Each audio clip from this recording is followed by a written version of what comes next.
Hey guys, so I am so excited to bring you guys another reading. This one is going to be a love reading. I've been doing a bunch of love readings lately and I was like, maybe I'll just chill on the love readings, but I just keep feeling super tugged by spirit to do this one, so maybe someone needs it. So it's going to be kind of like their feelings at the time, why they acted the way they did, and a little bit of their feelings then versus how they're feeling now.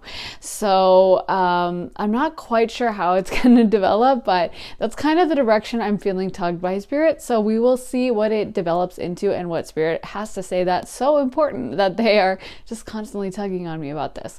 So today I decided to do a pink theme. I have pink nails and a pink sweater, and we are doing pink food. So anyway, I just felt like that, and it's good for romance, I guess. So we are gonna start from number 1 this Sunday.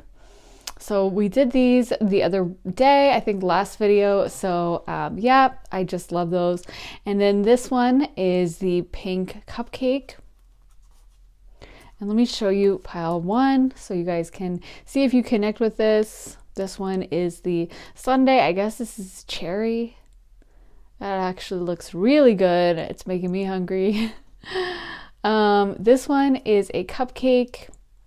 So, yep, if you like cupcakes, this one might be the one to pick with a big dollop of frosting. And this one is a cheesecake with blackberries on top and a strawberry glaze. Looks also really good. And this one is a pink popsicle with a little ooey gooey center. So it looks delicious. All of them look really good. Now, I will let you guys tune into the energy and I will be quiet and let you guys decide.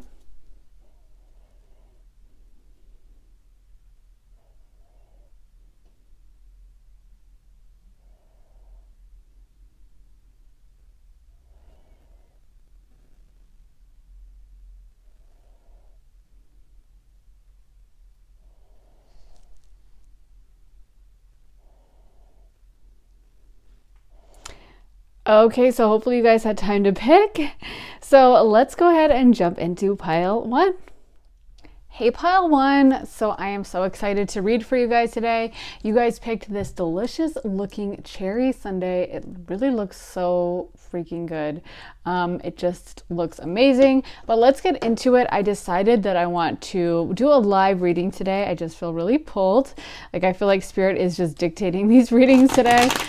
Usually I can kind of, have my pick, but today it just seems like I'm just not really steering the ship, which I love when that happens. So anyway, let's do a live poll and see what spirit has to say about pile 1. What was pile 1's person feeling at the time?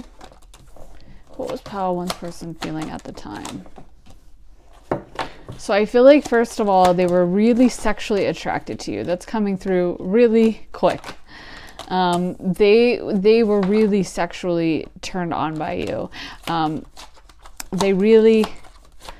feel like in a way, I don't know if they ever felt so turned on by anyone as they did towards you. Like with you, it was just like, oh my God, this person is so sexy. This person is just, I don't know what you guys did. Like, I don't know. I don't feel like y'all were like, like running around on a stripper pole or something. I don't know, maybe you were, maybe some of you are, in that profession, but I feel like a lot of you guys don't present that way, but you just, like what I'm hearing is for this person, everything you did was such a turn on, like just the way you would move your hair behind your ear is what I'm hearing is, I don't know, that's coming through really strong for some people, that specifically, the way you would tuck your hair behind your ear. Maybe some of you have like longish hair or something.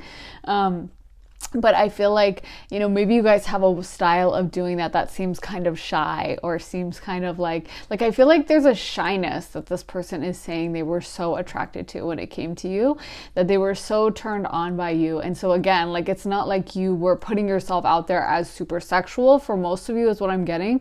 But this person, it's like to them, you were like sexual kryptonite. Like you just, everything you did kind of fascinated them. Like if they could have put you under a little microscope, microscope in a laboratory and just studied you, they would have, because they were just so fascinated by you, you know, so like entranced by you.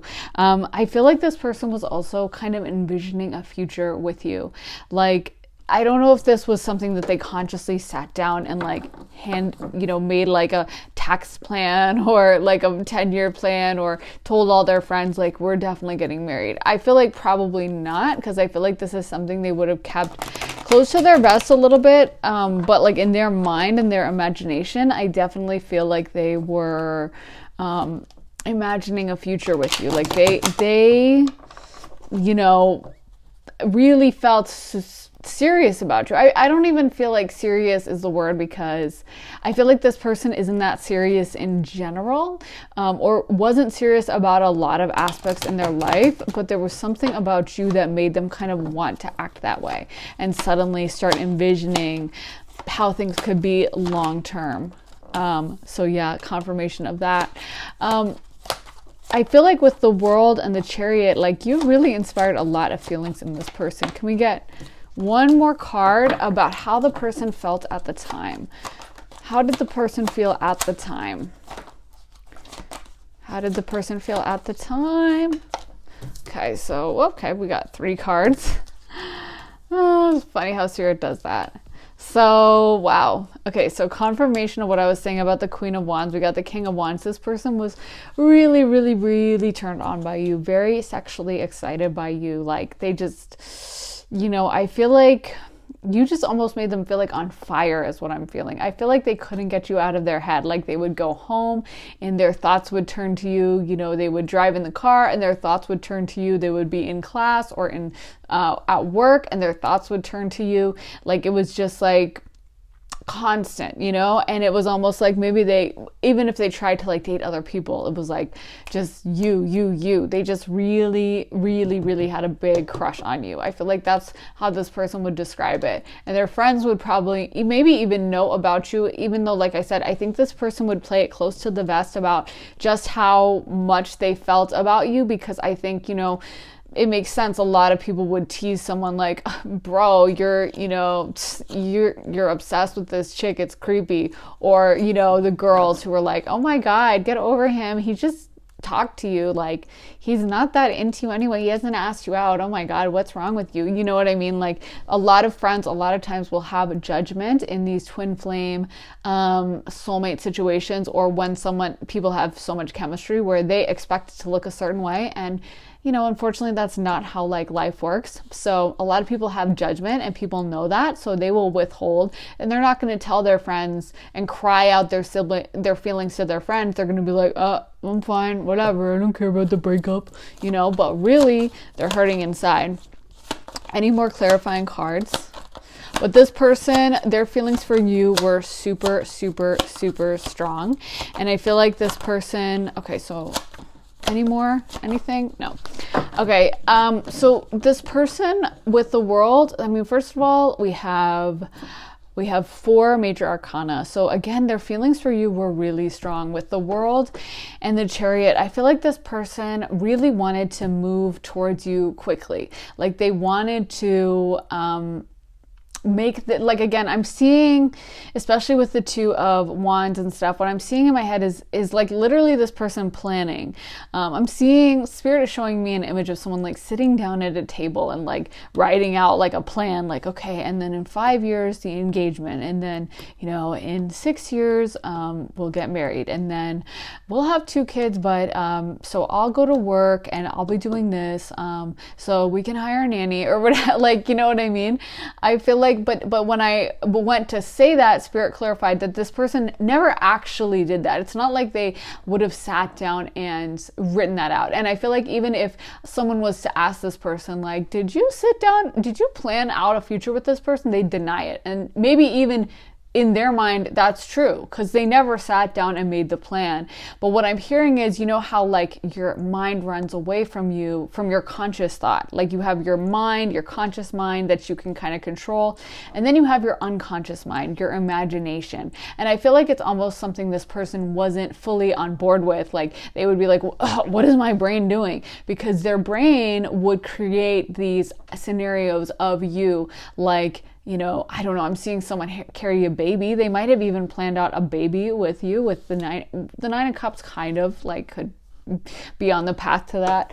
I feel like this person, maybe they thought of you as someone who would make a great parent. I feel like the vibe I'm getting with you is that you guys are very nurturing and loving, and maybe even in your interactions with them, something like that came up where maybe, you guys were walking down the street together and there was a little baby and you were like, oh my God, it's so cute, or like talk to the baby, or maybe, you mentioned something about like, oh, I have a little baby cousin and it's just the cutest and I play with him every weekend. And there was something, I feel like this person got a vibe about you at some point that really made them think that you would make a really good parent.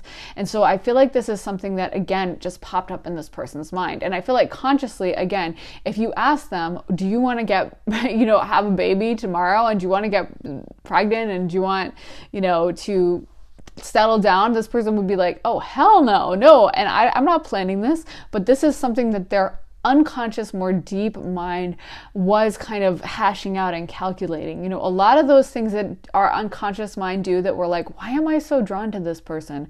It's super deep, like almost evolutionary drives or whatever, you know what I mean? And I feel like this person just really, a big part of the appeal you have is like you being a good parent, and the idea that they see you as so nurturing and so loving and just someone that would make an amazing parent. And I feel like, again, I don't think this person would admit that to themselves, but that was what was going on. And again, we have the Four of Cups, so it's just confirming that they thought about you all the time. Like I said at the beginning of the reading, this person, you were constantly on their minds. And I feel like this person wanted to move forward with you and get things going, but it's almost like what I'm getting is there was an assumption on their part. Like I feel like, again, it's like they never checked in with you about like, hey, so are you on board with this? Mine just kind of ran away with them. And it's almost like they just assumed that this was all going to work out. And then I feel like this person is very unempowered. So we're not getting into why it didn't work out quite yet. I was going into their original feelings, but there's this assumption, or almost I want to call it arrogance on their part, where like they just kind of, they just assumed it was going to happen. You know how I'm seeing someone like just assuming, like walking into a restaurant and just assuming that there's an open table that can seat them. And the restaurant's like, excuse me, sir, we're extremely busy tonight. And the person's like, no, just give me my usual table. It's almost like a little arrogant. Like, why would you just assume? Maybe this person is very attractive or had, a lot of luck with dating or something, and they just assumed that you would be on board because they are so used to kind of having people fawn over them or something. But I'm getting this thing that this person just basically was like, oh yeah, like things are going to work out and I'm going to get to all these things that I planned in my mind. And it's like they never really checked in with you. And then also with the Hanged Man, I feel like this person is not the best at handling those cogs in the wheel and difficulties and stuff. I feel like just probably feel unempowered, or were kind of like, what do I do now? And didn't know how to handle anything that might have come up. Like even something as small as like you not texting them back, or even, they might not have even been bold enough to ask for your phone number or something. Like, I feel like this person just feels very unempowered and isn't in their power. And it's kind of like they're planning all this stuff, but when it comes time to execute and to like start making it happen piece by piece, they just kind of fell apart. But this person with the Hierophant and stuff, I do think they really were considering you as like long-term possible marriage. I feel like also something that I keep getting from Spirit is they really liked that you were like unconventional in some way. I don't feel like you guys are like, not all of you, and of course it will resonate differently for everyone. It's a general group reading, but I don't feel like all of you guys necessarily are like, trying to be super anti-authority, anti-establishment, or, protesting all the time or anything like that. Although some of you may, but I feel like for a lot of you, they just feel like you really march to the beat of your own drum, and that you guys just kind of do your own thing. It's like you're not the type to go along with the crowd. You guys are very questioning of and you might be like an Aquarius because that's coming up, but I feel like you guys are questioning of like, if someone says something, you'll be like, okay, but you don't necessarily believe it and you think it through on your own terms. And then you're like, okay, I agree with it or I don't. But you are unique in the sense that a lot of people will just go along with the crowd and whatever everyone else is doing, they'll just listen. And you guys really kind of march to the beat of your own drum, like genuinely. Some people say they're marching to the beat of their own drum and then they just follow the crowd. But you guys really do. And you're kind of willing to take the heat sometimes if people don't like it, or if people are like, what are you doing? That's crazy. You're like, well, whatever. I'm going to do my own thing. And so this person really respected that with you. I actually think they found it very inspiring. Some of them may have been kind of like, I don't know, popular or in a certain social crowd where they had to act a certain way, and you might have been a window to them of like, oh, you know what? I actually don't have to go along with these people. I can kind of do my own thing, and this person really doesn't care what others think of them, like, and maybe I don't have to go along to get people's approval or whatever. So let me shuffle it again. And then this time, Spirit, we want to find out like, why didn't it work out and what are their feelings now? Okay. Love when that just explosion happens. We want to know why didn't it work out and what are their feelings now? It's getting super messy, but yeah, what are their feelings now, Spirit? Why didn't it work out? Okay, so we got, first of all, this person is really upset that it didn't work out. I'm getting, once again, this kind of unempowered energy where this person, I feel like I want to shake them and say like, hey, you have options. It's 2021. You could text, you could use your phone. If you want to reach out, there is a chance. There's social media, slide in the DMs. But this person, oh my God, it's like the same card. But we have the 5 of Cups and we have the 8 of Cups. So this person is really, they're kind of, I don't know, I don't want to say throwing a pity party because I don't want to make fun of it, but I feel like this person, again, they have a very unempowered way of looking at things, and maybe, it would be a good idea for them to just kind of spring into action and actually reach out and not just be kind of feeling sorry for themselves. I feel like that's maybe this person's downfall. They could have a debilitated Mars or something, because I feel like this person is just not good at like taking action and doing the right thing. Like I just feel like they kind of messed it up, to be honest. I feel like the reason why this didn't work out is not like some huge reason that makes, that's like, okay, that makes sense. It's just like they just kind of screwed it up. When you find out like something didn't work, like for me, I get so frustrated if something didn't work out for a good reason and it's like, oh, I decided that I really don't agree with it and I don't want to do it, so I don't want to go. It's like, okay, I can understand that. But when someone's just like, oh yeah, well, honestly, I just forgot and I didn't get the time right, and oh well, like I'm like, wait, what? Like this was supposed to this was a big deal. Why did you screw this up? Like I think that's harder to deal with, but that's what Spirit is telling me is this person, it's almost like they just had a very defeated attitude. Like I feel like they're the kind of person that would try something once, and if it doesn't work out, they're like, okay, whatever. Oh God, my life is so hard. Like it's like a little bit like I want to shake them and be like, hello, you can try again. You can work hard. You can send the text. You can reach out in person, call on the phone. There's a bunch of options. This isn't 1600 and you have to like send a carrier pigeon to someone or, run across the town square to talk to them and like fight their father or something. Like this is 2021 and you can get in touch with them in an easy way. So there's really no reason for this pity party that's going on over here with all of these cards.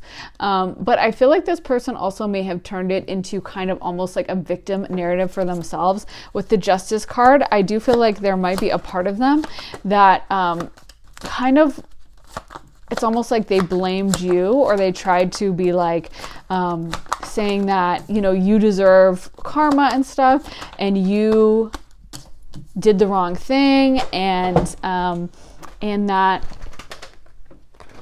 what you did was wrong and it was your fault, kind of a thing. So So yeah, I feel like there's an aspect of them that maybe they did play the victim so much that then they flipped it around in their mind into like it was your fault, and they're blaming you for it, and they're kind of angry, and they're kind of like, I notice that a lot when someone is in a very unempowered energy, and they're depressed and they're sad. It's easier to blame someone else, even if that person had like nothing to do with it.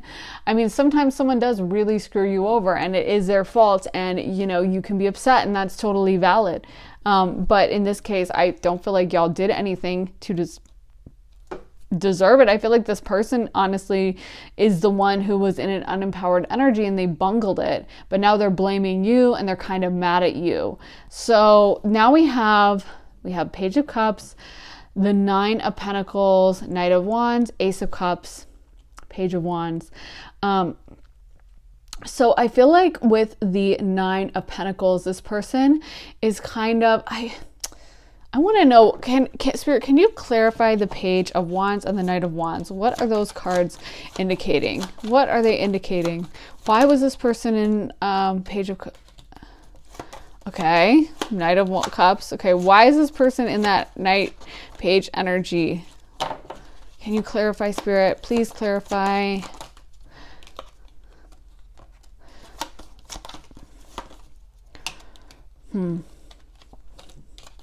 Okay, so we got, okay. So that's what I thought. Okay, so we got some clarity from Spirit. Thank you, Spirit.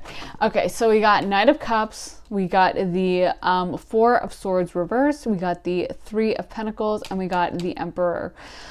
So I feel like this person, so right now, oh my God, this is so funny. Sorry, I shouldn't laugh. It's not funny, but this is so dramatic of this person. Like, I mean, this is a little funny to me. This person went into like this little revenge fantasy, and they are imagining themselves becoming like Emperor energy to, I guess, prove you wrong.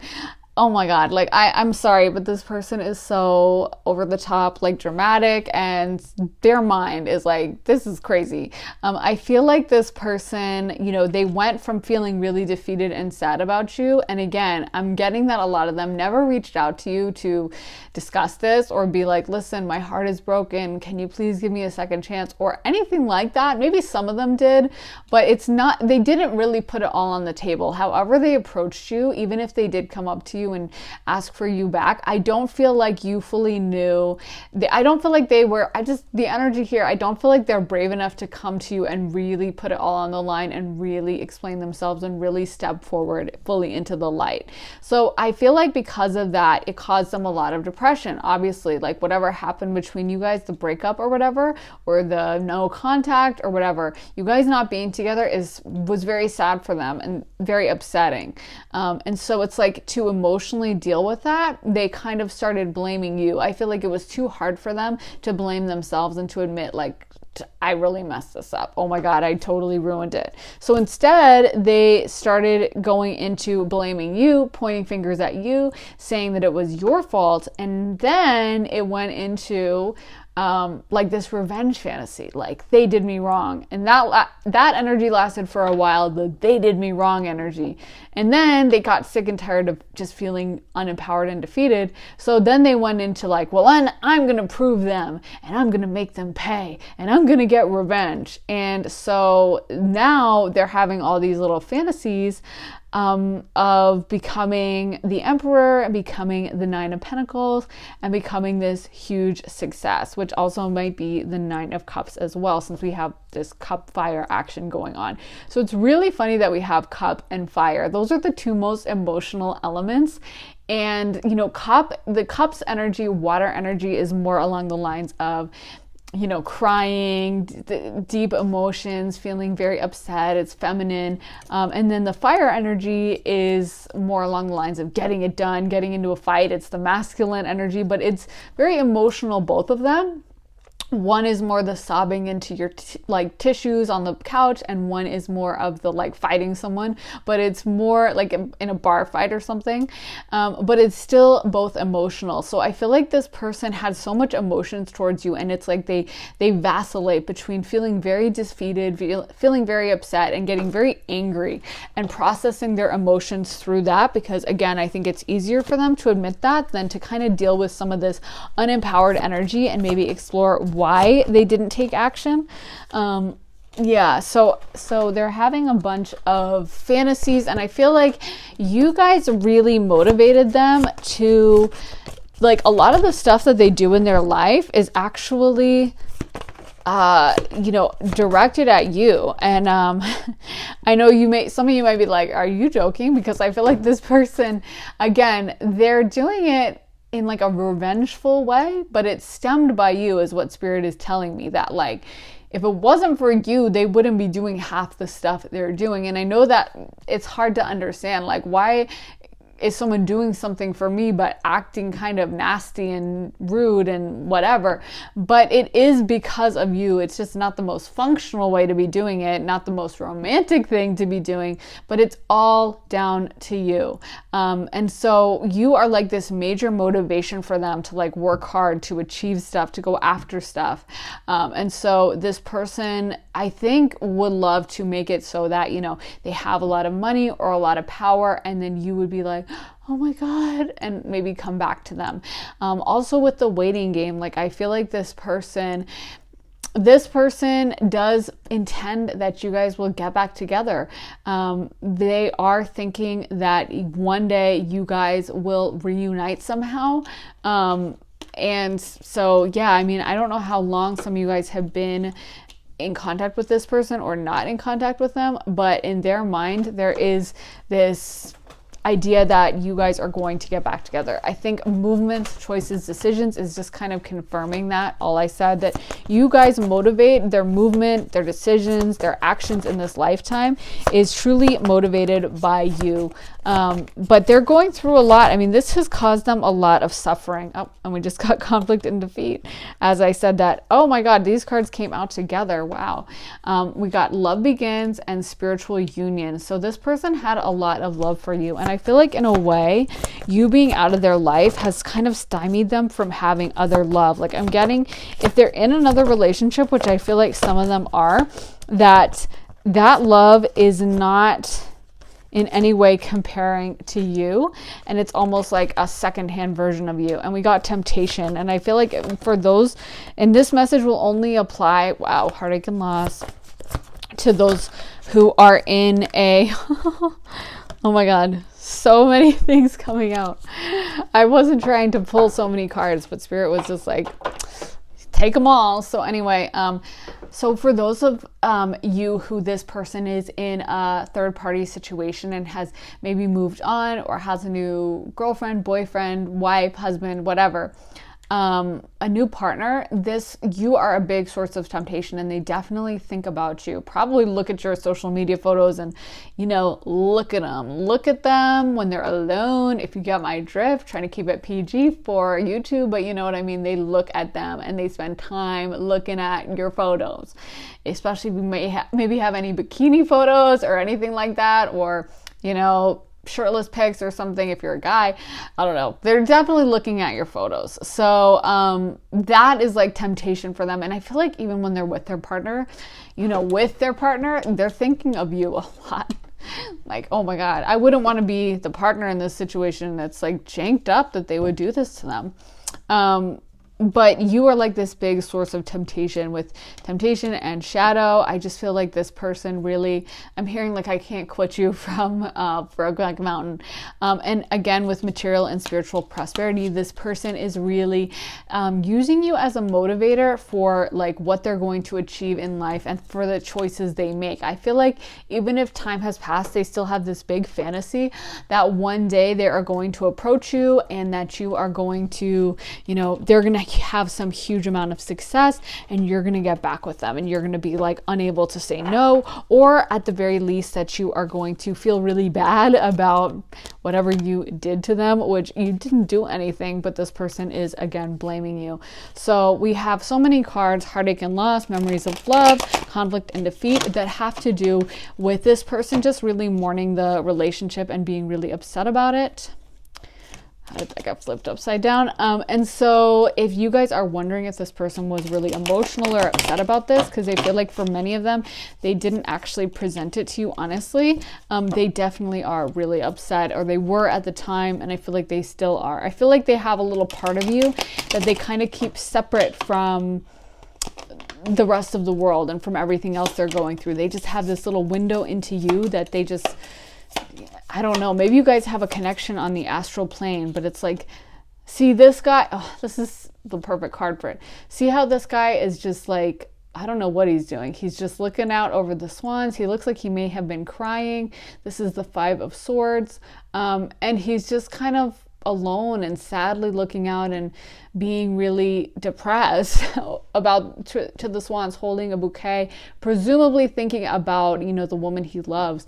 And I feel like that's what this person does. Like they just kind of, they'll be with like a partner or other people, but then they go back alone and think about you and reminisce about you, and have this very sad, defeated attitude. So what was pile one's person feeling at the time? What were their emotions at the time? How did they view pile 1 at the time? How did they view pile 1 at the time? Okay, we got 1 of Swords and 2 of Swords. How did they view pile 1 at the time when they first were together before the breakup? So we got Strength reversed. We got the 2 of Pentacles.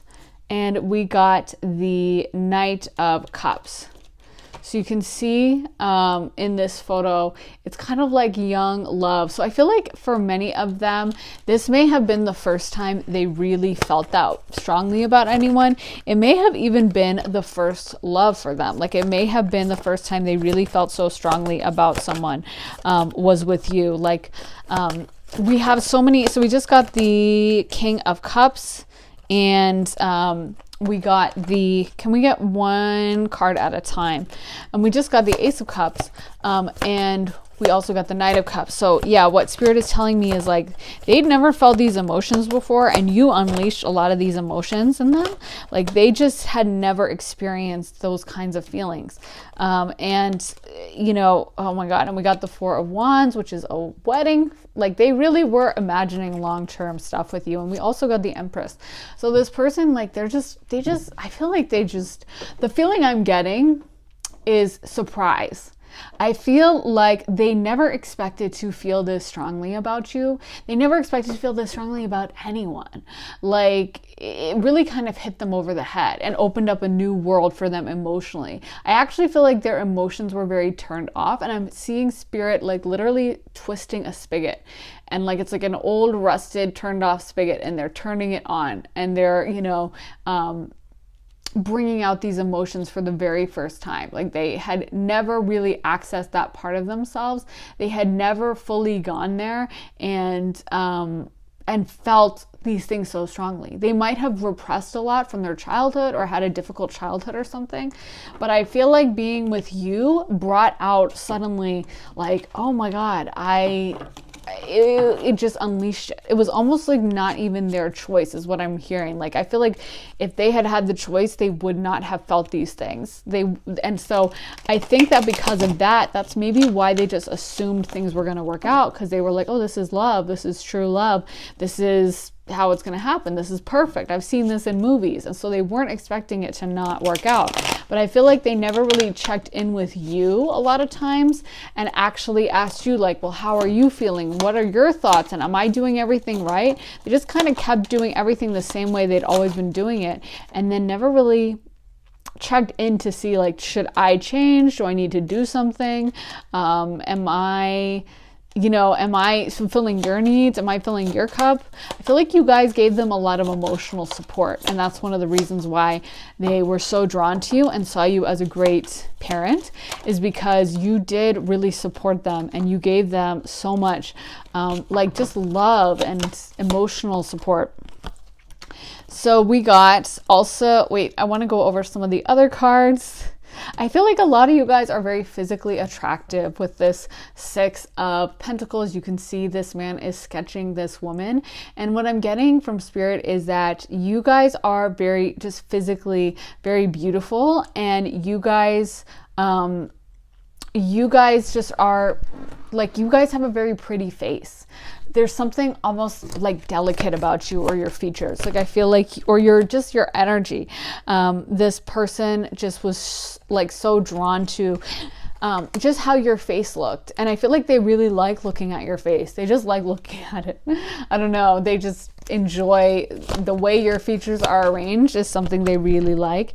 And so this person just still to this day like will look at your Instagram or your Facebook and just peruse the photos, because again, it's pleasant for them. They like your looks. Like they just really like them. You may look like their ideal, you know, favorite actor or actress or whatever. Like you may look like, you know, the celebrity they had a crush on or something, but there's something about the way your features are arranged that they just find very pleasant. So we got a bunch of cards from here. We got the Devil coming out first. And then we got, I think, the Knight of Wands next, the Wheel. We got the Eight of Cups. We got the Moon. And we got the Seven of Pentacles and the Four of Swords. So with the Sun and the Moon, I feel like this person, there's almost something very, I feel like in a way this was like a fated connection. There's something very almost like primal or spiritual about this connection, where there was energy at play. Like the Sun and the Moon both give energy and affect the energy of everything on the planet. And what I'm getting is there was a lot of kind of like celestial planning that went into you guys meeting. Like I feel like, you know, you might look back on the date when you guys met and there may have been something major happening. Like it may have been, you know, Venus going into retrograde that month or something, like a major Venus retrograde cycle. Maybe you guys met when Venus retrograded in Scorpio, in, you know, a few years ago. That cycle lasted like 8 years, I think, or the last Venus retrograde cycle. You guys may have met during like an eclipse or a big moon cycle or something like major astrological event, because I feel like a lot of this was fated by your guides and you guys were supposed to meet to learn these lessons and to bring things to each other's lives. So I feel like, yeah, my guides are telling me that you guys meeting was something that they wanted to have happen. They tried to arrange and they, you know, they kind of set up the timing. How you guys met, it may have even been like weird timing, kind of like, well, you know, how, like, I wasn't supposed to be there that day, but then I just showed up or something like that, where, you know, you wouldn't necessarily expect to have had it happen. But, you know, I'm hearing from Spirit that they arranged stuff and they made you guys meet on purpose. So just know that, you know, that was something that was arranged and that was supposed to happen. So this person, again, has a lot of fantasies with the Emperor and with the Six of Pentacles. They do have a lot of fantasies of being with you in a way where you would have to kind of come to them and, I don't know, ask them for help, ask them for money, where you would have to, you know, be the subservient one almost. Like I feel like this person, you know, with the Empress coming out for you and with a lot of the other cards, they really are so intimidated and impressed by you that it's almost like they would need to have you be underneath them in some way, and they would feel a lot more comfortable if that were the case.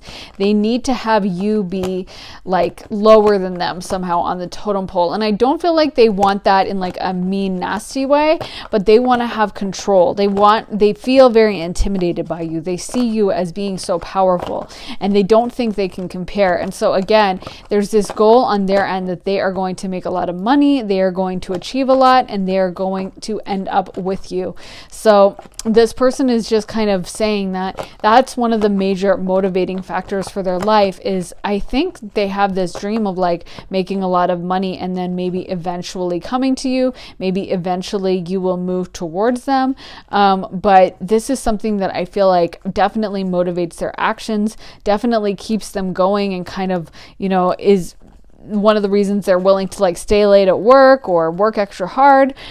So yeah, this person is very much into you in that way, and very much thinking of like what your reaction would be if they achieved success. And that's one of their big motivations. I feel like this person just kind of assumes that you wouldn't really, like, I don't know, there's almost this aspect where they just assume that they would have to almost be coercive or have to be the one, like you would have to have some reason to come to them, just beyond them being them, because it's like they just assume that you wouldn't come to them freely. It's almost like I'm getting like, I don't want to say S&M, but kind of like, it's like they want to be the dominant one, and they want you to be, having to put up with them, like, I guess maybe financially or something.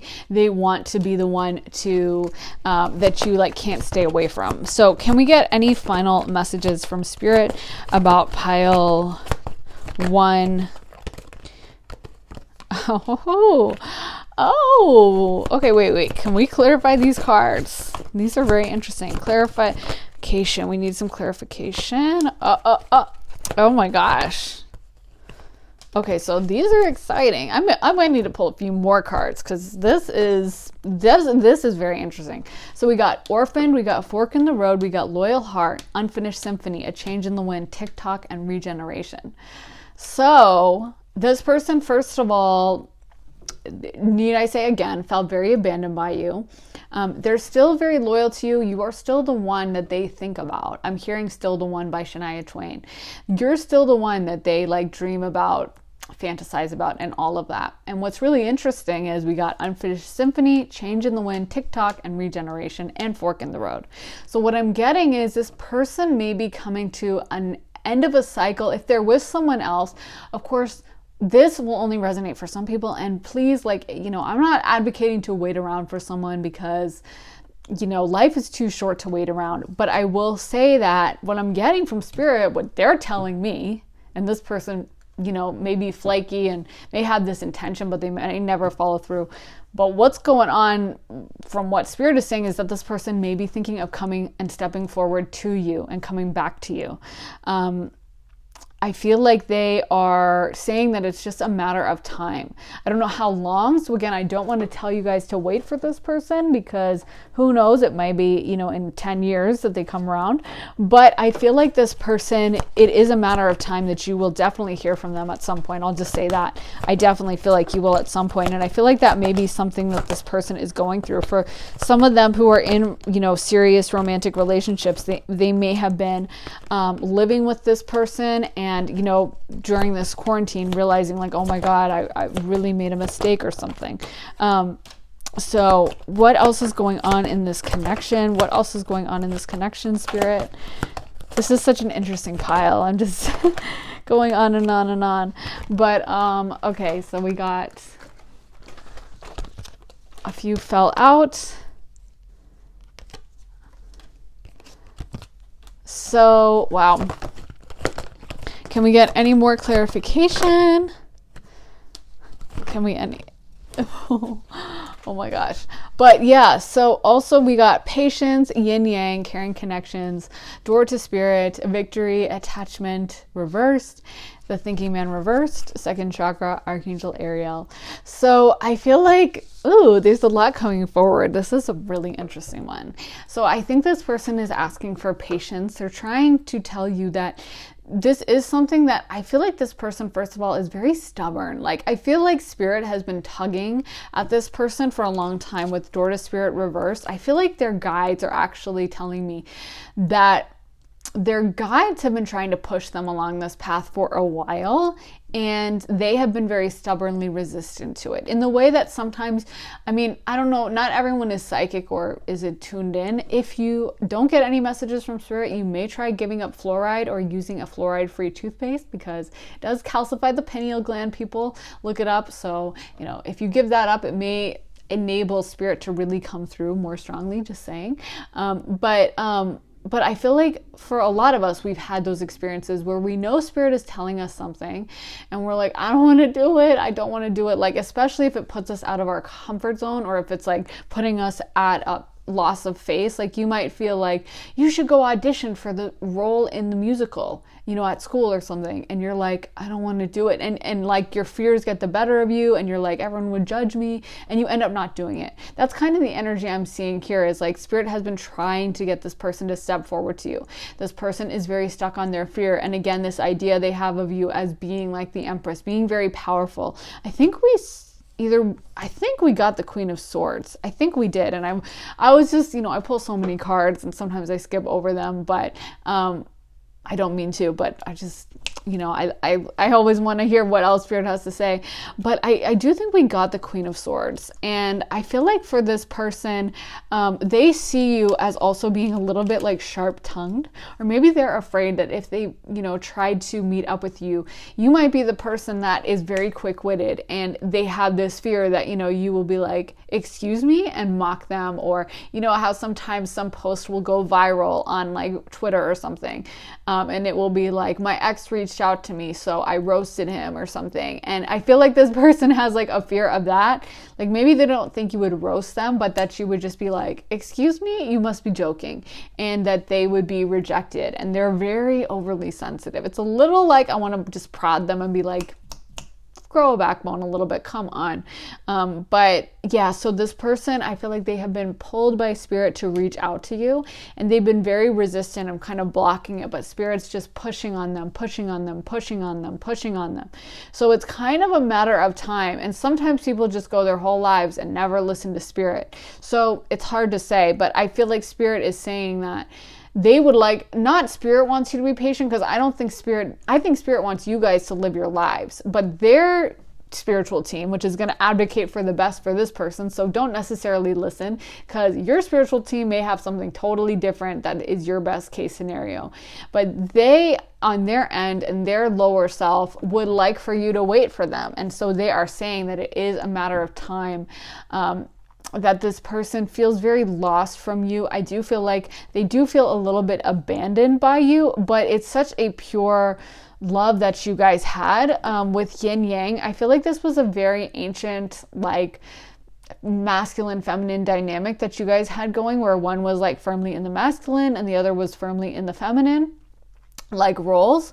Even if it was like a same-sex relationship, I feel like one side was definitely kind of the masculine and the other was like the feminine side. And so there was this real purity, sacredness. There is such a purity and sacredness when there is that kind of yin yang, masculine, feminine, you know, coming together thing, that, I don't know, there's just something very spiritual about it for some reason. And so that, I feel like, was going on in this relationship, and that's why it may be hard for both of you to move on. And so this person is just, it's like they can't stop thinking about that, and whatever they've had with other people just doesn't compare. It's not this sacred, ancient kind of vibe that you guys had, that was kind of done by the stars. And I feel like this person is acknowledging also that the success that they were kind of telling themselves at the time, you know how like sometimes when you have a loss or something bad happens and you're like, well, I'm going to show them, or I'm going to get revenge. And then it's like, they're realizing that that hasn't happened, that they haven't succeeded the way they thought. They haven't had that emperor moment where you're coming back to them and kind of being like, oh, please, please give me a second chance. And so this fantasy that they had, they're like, damn, it really didn't work out. And I feel like you guys have been kind of minding your business, have been focusing on yourselves, have been doing your own thing. So this person is kind of like they see you as having won. They see you as having been the victor in this whole situation. And so for them, they're starting to kind of admit that that was an L and that they didn't make the right choice. And I think that's where they're starting to kind of grow and heal a little bit, and being willing to, you know, be honest and like accept the situation and take it from there. So do we have any final messages for pile 1 from their person? Do we have any final messages from pile 1? It's taking so long to get a message.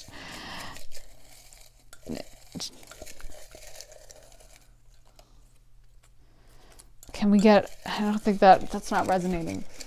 Can we get a message from pile 1's person? Okay, we got, please tell me you'll never leave, which makes sense because I think this person still, like, they have a fear or a terror of you moving on. Can we get another message? I have so much work to do. Can we get a message from pile 1's person? Can we get a message from pile 1's person? Okay, we got, I need you. We got, I speak to you through music. You are my weakness. Anything else? I've made so many mistakes. To me, you're perfect. And I dream about what might have been. So yeah, this person, that all makes sense, all resonates. I feel like this person just really, you know, they're very stuck in their head about what happened. And I do think they have the desire to come forward and step forward. And I think it's kind of a matter of time. But honestly, this person's energy is a little bit disjointed. Like, I don't feel like they are in their firm power of being capable of stepping forward and being like, listen, I really like you, and being fully honest. So I don't know that I would advocate waiting for this person, even though that's what they're asking for. And I feel like that's their intention. I feel like they bungled a lot. So I worry that they might bungle that again too, and like mess it up again, you know, and I don't want you guys to have to wait for them. But that's how this person is feeling. I'm feeling, wow, I feel a lot of like deep sadness in my heart chakra and in my stomach. I feel like this person, you know, I almost feel like this person feels sick to their stomach that they're missing you. Are there any final messages from Spirit? They're telling me that, wow, okay, this is turning into a heavy reading. So for all of you guys loyal to watch this whole reading through all the shuffling, y'all are getting the good juicy bits. Yeah, this is like, so I feel like this person is saying, you'll never know how much pain I went through. That any pain you guys went through, they felt it even worse, is what they're telling me. Is there anything else you guys have to say to pile 1? Is there anything else? There has to be something else. They're just telling me that they have the intention towards coming towards you, but they almost want to take you by surprise. So I don't know when that's going to be. So it could be like in a long time from now. You might hear from them when you're like, 65 years old. So again, I don't know that I would say wait for this person. I feel like they have a lot of thinking to do and they're very disjointed, but they do have the intention of stepping towards you. And they're telling me the line from the notebook that I hear when someone still wants to come forward, which is like, what does he say? It's not over. It still isn't over. That's what this person is saying in my mind. Like, I feel like oh my God, I'm getting you are mine. So I feel like this person really feels that even if you moved on or were with someone else or are with someone else, they still feel like you're theirs and they still feel so connected to you and they still feel like they're going to come for you sooner or later. That sounds like ominous, but but this person really has so much like emotion for you. I feel like you guys must have like a spiritual or connection on the astral plane, just because this is coming in so strongly. Like it must be. And they said I speak to you through music, so it may be one of those situations where you put your music on shuffle and it's just song after song that reminds you of them, and song after romantic heartbreak song, and it's like Adele playing, and then I don't know, like the Bee Gees playing or something, like, or Celine Dion playing, it's just like, I feel like this person definitely talks to you through music or whatever way they can through spirit. And I do feel like their guides definitely aren't helping, or are helping, I should say, where their guides are definitely like in on it, and they definitely like push that. They really would like to see you guys together. I feel like actually what I'm getting is your guides are just as disappointed as you guys that you didn't work out. At least their guides are. And their guides feel like disappointed in this person. Because the thing that you have to realize is people think sometimes that your guides or spirit has control over everything, and it doesn't. They don't, because we have free will. So you can be being pushed into something and go against it. That's, we got free will. And so everyone can decide to listen or to disregard. And so sometimes your guides will be like, oh my God, and they'll be super disappointed. And people sometimes say like, well, everything happens for a reason, which isn't really true. I mean, your guides can like be like, okay, let me fix this. It's kind of like, if someone comes into your party and totally ruins it, and it was like a potluck, and you ask them to bring a cake and they bring a bunch of raw celery, is that the ideal? No. You could maybe go into the kitchen and try to whip up a dip and be like, okay, let me fix this, or I can go to the store. And your guides can kind of do that, but there's some things they do want for us, and then they get bungled. And then your guides are kind of like, okay, well, we can arrange this, we can move this around, and we can make it even better. Maybe you go to the store and you buy, the cake, and it's like a million times better than whatever janky box mix the person would have cooked up. And maybe they're a bad cook and they would have burnt the cake. But, it's like your guides sometimes are intending for something to happen, and then it doesn't, and then they have to recalibrate. And so I feel like at least their team really wanted y'all to be together. So is there anything else? They're just telling me I love you. So that's really sweet. Their feelings for you are super strong, you guys. I can feel it so strong. This reading went so long, but I mean, it came in so strong. I had to read it all. And this is such a deep connection that I really wanted to go all the way. So if you guys are still with me, thank you guys for watching all the way through.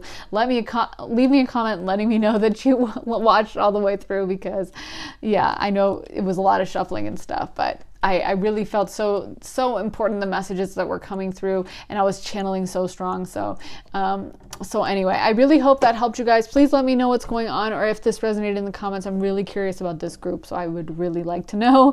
And make sure to like and subscribe. Definitely like the video and turn on notifications, because you want to get notified as soon as I post.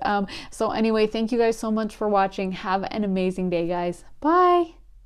Hello, my lovely pile 2. So if you guys picked this pink cupcake, this is going to be your reading. I really love the decorations on this from, I think those are chopsticks, but it could be kind of those like cookies with the swirls, you know what I mean?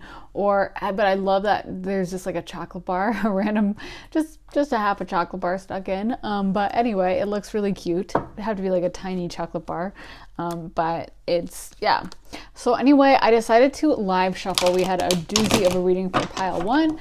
So I just feel really called to live shuffle today. So can you please tell us, Spirit, what is going on for pile 2, or how did their person feel at the time? How did their person feel at the time when they first were interacting? How did they feel before? What were their feelings? One card at a time. What were their feelings? Okay, so we got the Queen of Cups. What was pile 2's feelings? What was pile 2's person's feelings for pile 2? What was pile 2's person's feelings for pile 2? So we got the 7 of Wands. We got the Queen of Swords. So we got the Queen of Cups and the Queen of Swords. We got the 4 of Swords.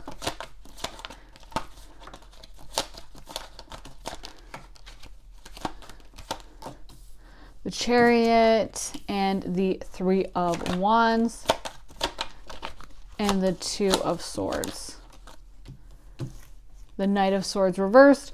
So I feel like this person, first of all, they see you as being very competent, they see you as someone who is very good with their words, good emotionally. You guys might be like socially good or something, is what this person is kind of saying. And I feel like they compare themselves to you, and they feel very like lacking in comparison. So yeah, I feel like they had a lot of respect towards you, and there was like this desire on their part to kind of become that way themselves. So I feel like this person was going through a lot mentally, to be honest. I feel like this person, with the moon reversed, the Two of Swords, and I feel like this person just, it's like, I feel like they didn't even really know what was going on, or there was a lot of like confusion. It was hard for them to kind of make up their mind and know how to proceed correctly. I feel like this person perceived you as having a lot of competitors or having a lot of suitors that were like looking out for you. And so there was this energy on their part of just wanting to step forward and feeling the need to step forward, but then feeling very overwhelmed, if that makes sense. Can you give me some clarification for how pile 2 was feeling at the time, why they acted the way they did? So yeah, I feel like this person, their feelings for you were pretty strong, but then there's this, I don't know, there's this concern about other people, about maybe a third party, or about someone else who like would have to compete for you. So we got the Queen of Pentacles, we got the Queen of Cups, Queen of Swords, and Queen of Pentacles. So I feel like you are the kind of person that in this person's mind has it all together, and they perceive you as someone who, I'm seeing someone who's very like socially well off, very popular, someone who has a lot of maybe social power or something. And I feel like this person felt a little bit like you were out of their league, or like you would never take a chance with someone like them. Like this is how they're viewing it.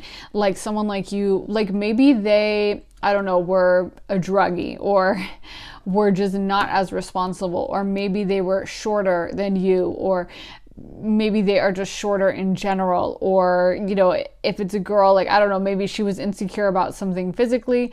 But I feel like this person, they're just saying like that they don't think someone like you would date someone like them. And they were very concerned, like in their mind, you have a lot of other suitors. You have a lot of other people who are interested in you. Perhaps one person in particular that they were thinking about. You might have had a partner at the time, like you might have had a boyfriend or a girlfriend or something, or this person just imagined that you would, or imagined that you were dating, or imagined that there was someone else who had a big crush on you at the office or at school or something.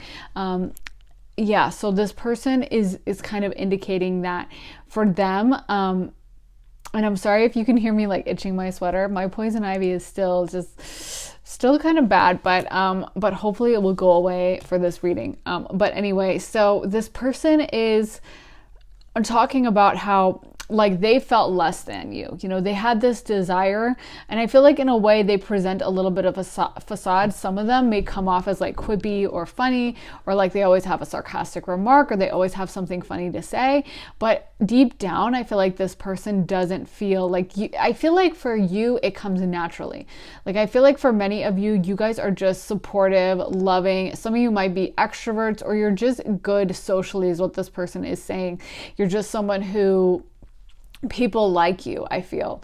Like maybe maybe this won't resonate for everyone, and maybe some of you, you know, maybe like that's not true at all, but this is how this person perceives you, as is one of those people who everyone likes, who like you could bring them home to your parents, and your parents would be like, oh my God, I loved Megan. When are you coming back with Megan? And, you know, at the office, like everyone would, you know, you'd remember people's birthdays, and that everyone would be like, oh, Megan, she's just great, you know. So this person is basically just saying that for them, in comparison to you, they felt very lacking. In fact, I feel like this might have been something you guys had in common. I see this with like twin flames and soulmates, which the lovers kind of can indicate, but is like there can be parallels. Maybe you actually were teased as a kid, or maybe you don't feel as confident as you let off, or maybe you did have issues socially in school, and that's how you became so outgoing, as you like trained yourself to,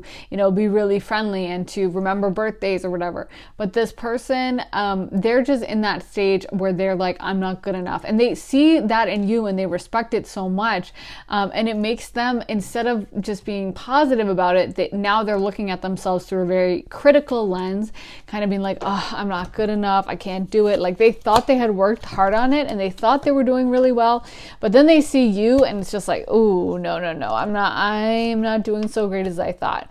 And it makes them feel kind of insecure and alone. So let me get more cards. Why did pile two's person act the way they did? And also, how are they feeling now? So why did things not work out with pile two's person? Oh, why did things not work out with pile two's person? Let me shuffle again. So we got the Six of Swords.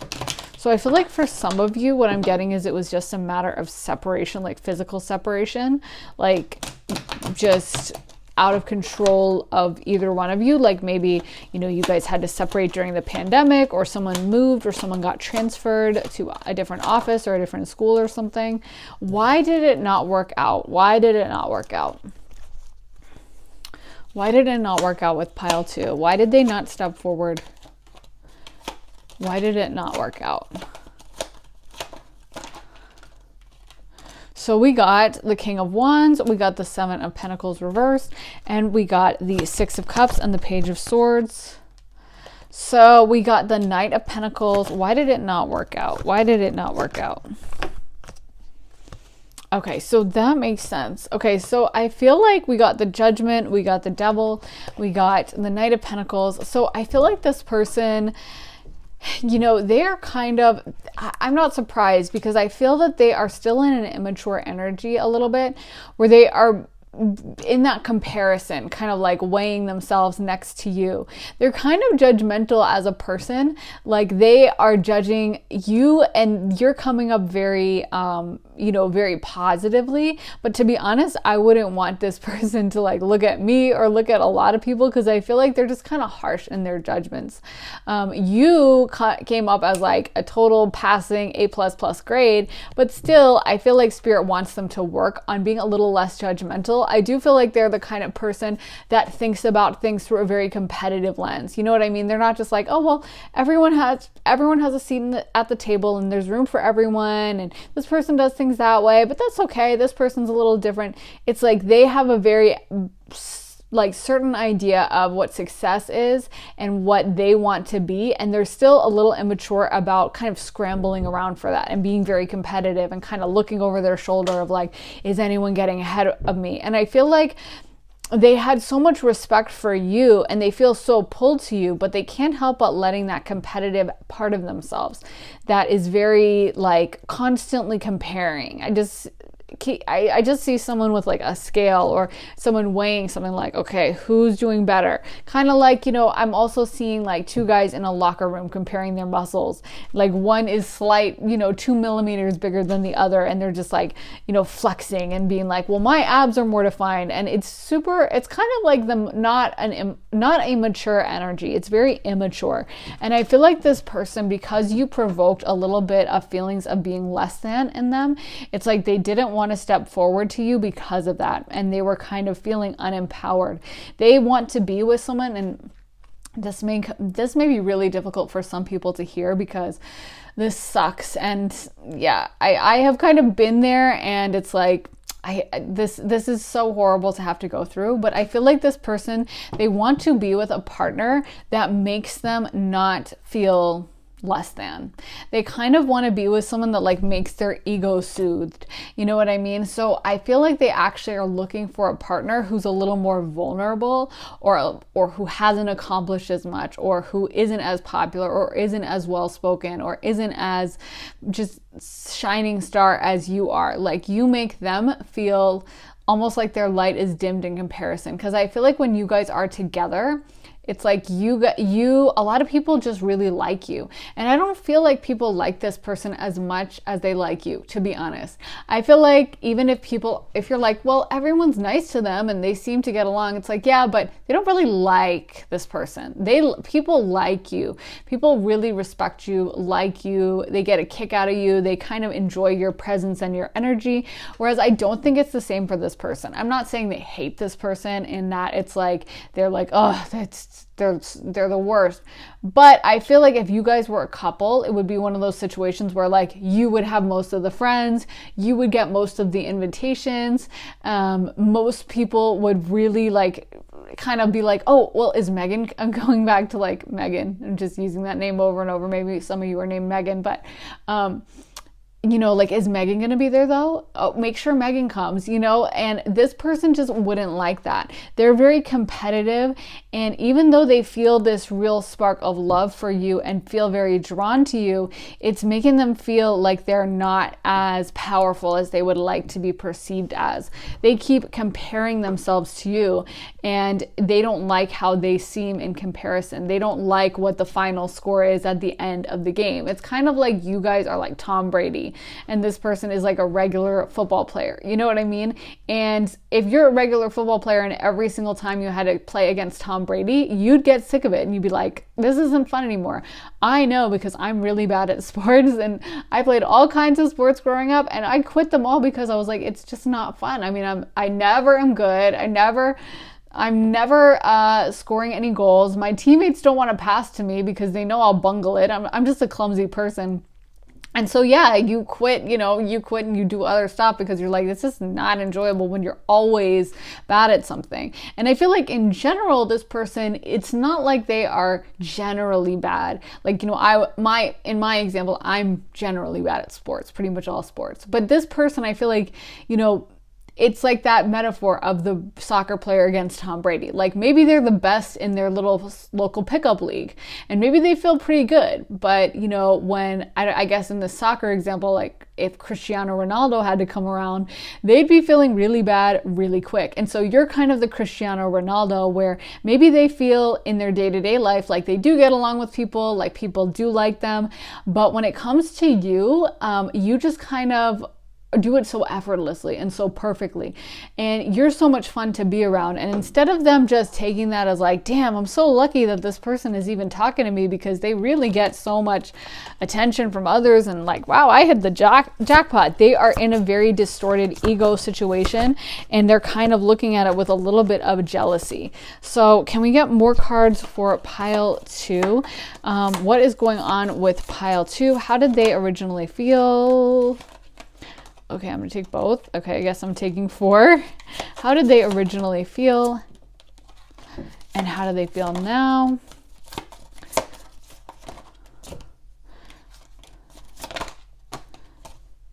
Okay, so we got movements, choices, decisions, spiritual strength, authority, universe, prosperity begins reversed, recognition and reward, rejoice and celebration, harmony, and mental conflict. Is there anything else? Okay. So this person did have deep feelings for you with we got the lovers and we got spiritual union right above it. So I do think, and with harmony, I do think this person felt really drawn to you. I do think this person had strong feelings for you, but like I said, this person is really, really, really obsessed with kind of, status. We got recognition and reward. We got prosperity begins, authority. Like there's a lot of cards about how this person, I feel like they are very aware of their public perception. They have a very strong ego. And it's like, well, I feel like at first they really were excited about you because you guys are very attractive. And also because you guys bring so much to the table. You guys are actually just fun to hang around. You guys are great conversationalists. So at first this person was really excited. But then I feel like in a way they caught on like, oh, well, this person likes me. This person has a bit of a crush on me. And now then they realize like, oh, so there's a real possibility of this happening. And that's when their kind of ego started playing tricks on them of like, well, wait, if I date them or if I'm with them, then everyone is going to see me as less than and this person as the star. And that's what they can't take. They really dream about being the authority figure, about being the powerful one, and about having a lot of respect from others. And it causes them, I feel like they must have some kind of trauma from this, from childhood. Maybe they were teased in school, or maybe they had like a really overbearing parent or something.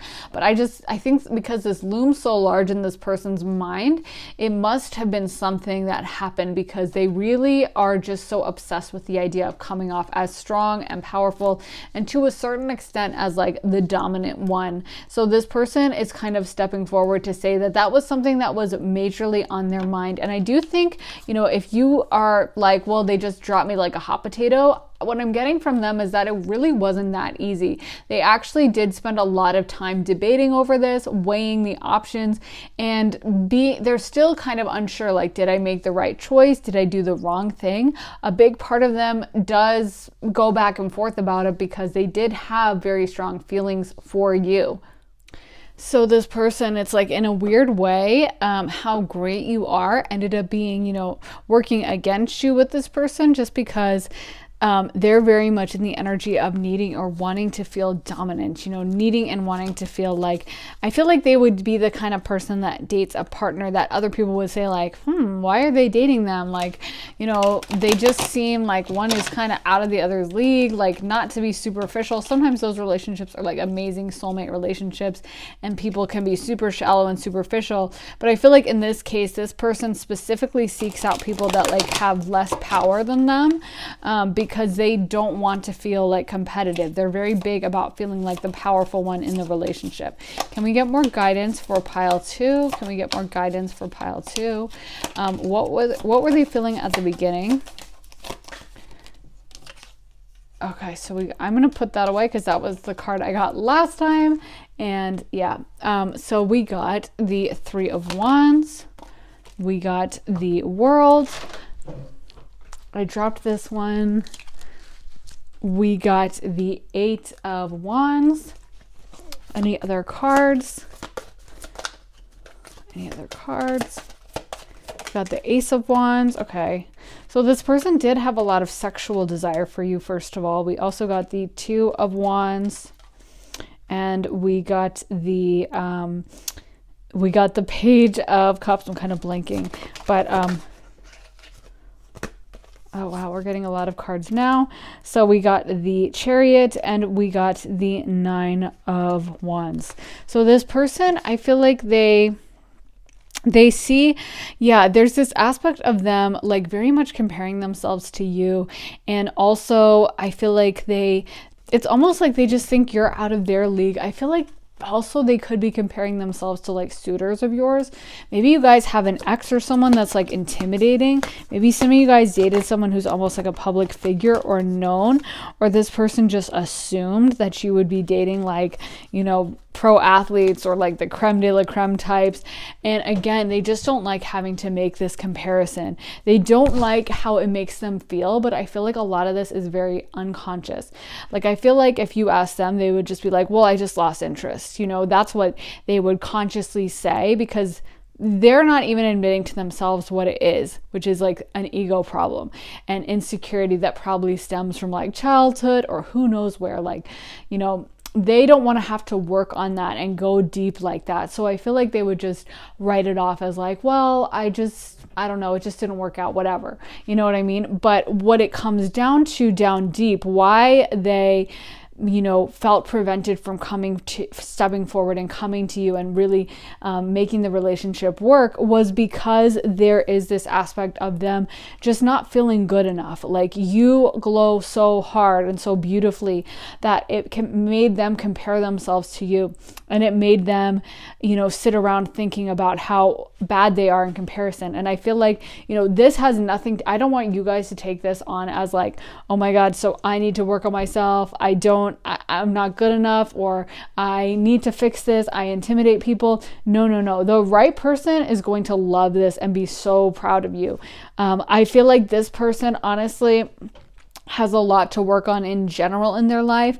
And I always find when someone's in this type of energy that is super unconscious, honestly, I'm not trying to be harsh, but this is like stupid energy. This is dumb that this person is acting this way. Like, oh my God, it's stupid.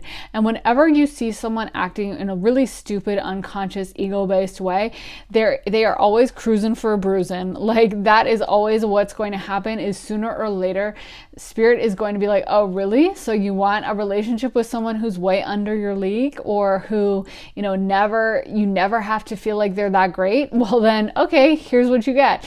And it ends up being a complete karmic slap in the face. So sometimes they'll get in a relationship with someone they think is going to be all meek and docile and let them be the powerful one they want. And, then that person ends up being like, oh, actually, now I'm going to really put you in your place, and sooner or later really steps into their power, and the person just has to learn these hard karmic lessons. And that's what I'm getting from Spirit, is that this person is in this kind of discordant lower energy themselves. And so they're actually going to be on track for learning a really hard lesson, and they're in the process of that. But you guys should take it really as a compliment. I'm hearing that line from Gorgeous by Taylor Swift, where she says, you should take it as a compliment that I got drunk and made fun of the way you talk. So I feel like that's coming forward, because in that line, like, she's making fun of him, right? So she's kind of mocking him, and she's not treating him with a ton of respect, but it's because she has such a big crush on him, and she sees him as being so, like, ooh, so intimidating and kind of out of her league, And so that's the thing, is this person, like, being afraid of you and not stepping forward to you. I know it sucks when this happens, but you should really take it as a compliment and be like, damn, I really glowed up. Oh my God, I bring so much to the table, because the right person is going to truly love this about you and feel so privileged and feel so glad that they have, like, a partner that brings all this to the table. You know how people will say, like, it's not you, it's me. It really is not you, it's this person. And sometimes people will say, like, in a breakup, they'll make up something about, like, well, I just feel like you're too good for me. And the person will be like, well, that's not really the reason. Come on, that's not a reason. But it really is the reason. And we just got the Empress. So yeah, this person sees you as so powerful, so amazing. Can we get guidance on how this Pile 2's person views them, or how they viewed them in the past? How did they view them in the past? Can we get any more guidance? No. Okay, maybe this is what we're supposed to focus on. So we got the 9 of Wands, we got the Ace of Pentacles, and we got the 3 of Pentacles. So yeah, this person is in a process of kind of having to learn a little bit. Like, they are having to go through some lessons. And I feel like this person was really inspired by you, and they definitely kind of took notes from you. Like, I feel like, what I'm hearing confirmed from Spirit is you might even have certain things come to mind where you're like, I thought that, I was wearing, like, this certain type of shoes, like maybe a unisex type of shoe, like Converse or Vans or something that guys and girls wear, or something where, I used to wear those, and then this person started wearing it. Or I said I was in this favorite band, and then I noticed that they started following that band on Instagram, and like, you're like, that's weird, because at the time when I first brought it up, they just didn't seem that into it. And now suddenly they're like a huge fan, and they're going to the show and they're posting about it. It's like, yeah, this person definitely copied you, and definitely does copy you. They really actually do look up to you. And I know it may not seem that way, and I know it may, be hard to accept that. But this person, they have a very high opinion of you. And I know it makes no logical sense that someone would break up with someone, or go no contact, or not step up to the plate to actually ask them out because of how great they are, but it really does happen. It's when someone feels intimidated, especially the masculine energy. Like, a lot of times low vibrational, distorted masculine energy, they need to feel like their ego is recognized, and they have a very fragile ego that gets, like, dented if someone looks at them wrong. You know what I mean? And of course, women can be in this distorted masculine energy as well, but it's more so present in a lot of men, of course, and just like the distorted feminine tends to be more present in women. So this person, I feel like, is definitely in kind of a distorted masculine energy, where they're taking it very personally, like your accomplishments, and they need to feel like they're the ones on top, and they need to feel powerful. In fact, I feel like this person, it's almost like they might have had fantasies about, I don't want to say like S&M, but kind of, where like they're the ones in charge in the bedroom. You know what I mean? I don't want to go into it, because I'm definitely not trying to turn it into an 18+ reading, but I feel like This person definitely may have, fantasies where they are the ones calling the shots in that sense. So, take it as it resonates. But this person definitely, in their ideal relationship, they would for sure be the ones calling the shots. And I feel like with you, you definitely provoked that competitiveness in them. Are there any more messages you want me to give? Spirit, are there any more messages? A spirit is kind of telling me that this person is not really I feel like this person, you may have someone better coming in the future for you. This may have been like a learning lesson for you, but this person, I feel, as far as their feelings go, they did have strong feelings. They see you as someone who glows. I feel like this person may check your social media and may try to really see what you're up to. Just what concerns me is that I do feel like they have a competitive, almost jealous aspect to themselves, where it's almost like, I feel like something that you guys might have noticed is like, maybe they don't post for a while and then you post and then they post like 2 days later and then the same, or you post a photo of you going to the beach and then the next week they're at the beach. And it's kind of like they have this competitiveness with you, which I don't like to see in relationships. I actually really hate to see in relationships because I just think it's a really immature energy that doesn't serve either party. Like, it's just not a good recipe for a really happy situation, is when two people are competing with each other. But this person sees you as being very powerful, and I feel like you are a motivation for them to work really hard. With the Ace of Pentacles, they definitely are in a mode of kind of pursuing money and finances and trying to also pursue kind of a social status. I feel like this person would really like to have a higher social status. That's something that keeps coming through really strong. I feel like really, maybe you guys have like a really great group of friends, or you're always going out, or you have some kind of social status, or you're just really respected at your workplace or something like that. But I feel like this person just really would like to have the kind of situation that you do socially. And they're definitely in the energy of comparing themselves and kind of, I wouldn't say not feeling good enough, but like keeping track, keeping score, and wanting to be up there. So how was pile two's person feeling before? So we got man holding a heart and woman holding a heart. So what Spirit is telling me is that this person was aware that you were open to dating. I feel like if you guys were wondering of like, did they not know? Did I not give clear signals? They did know. They were aware that you were open to dating them.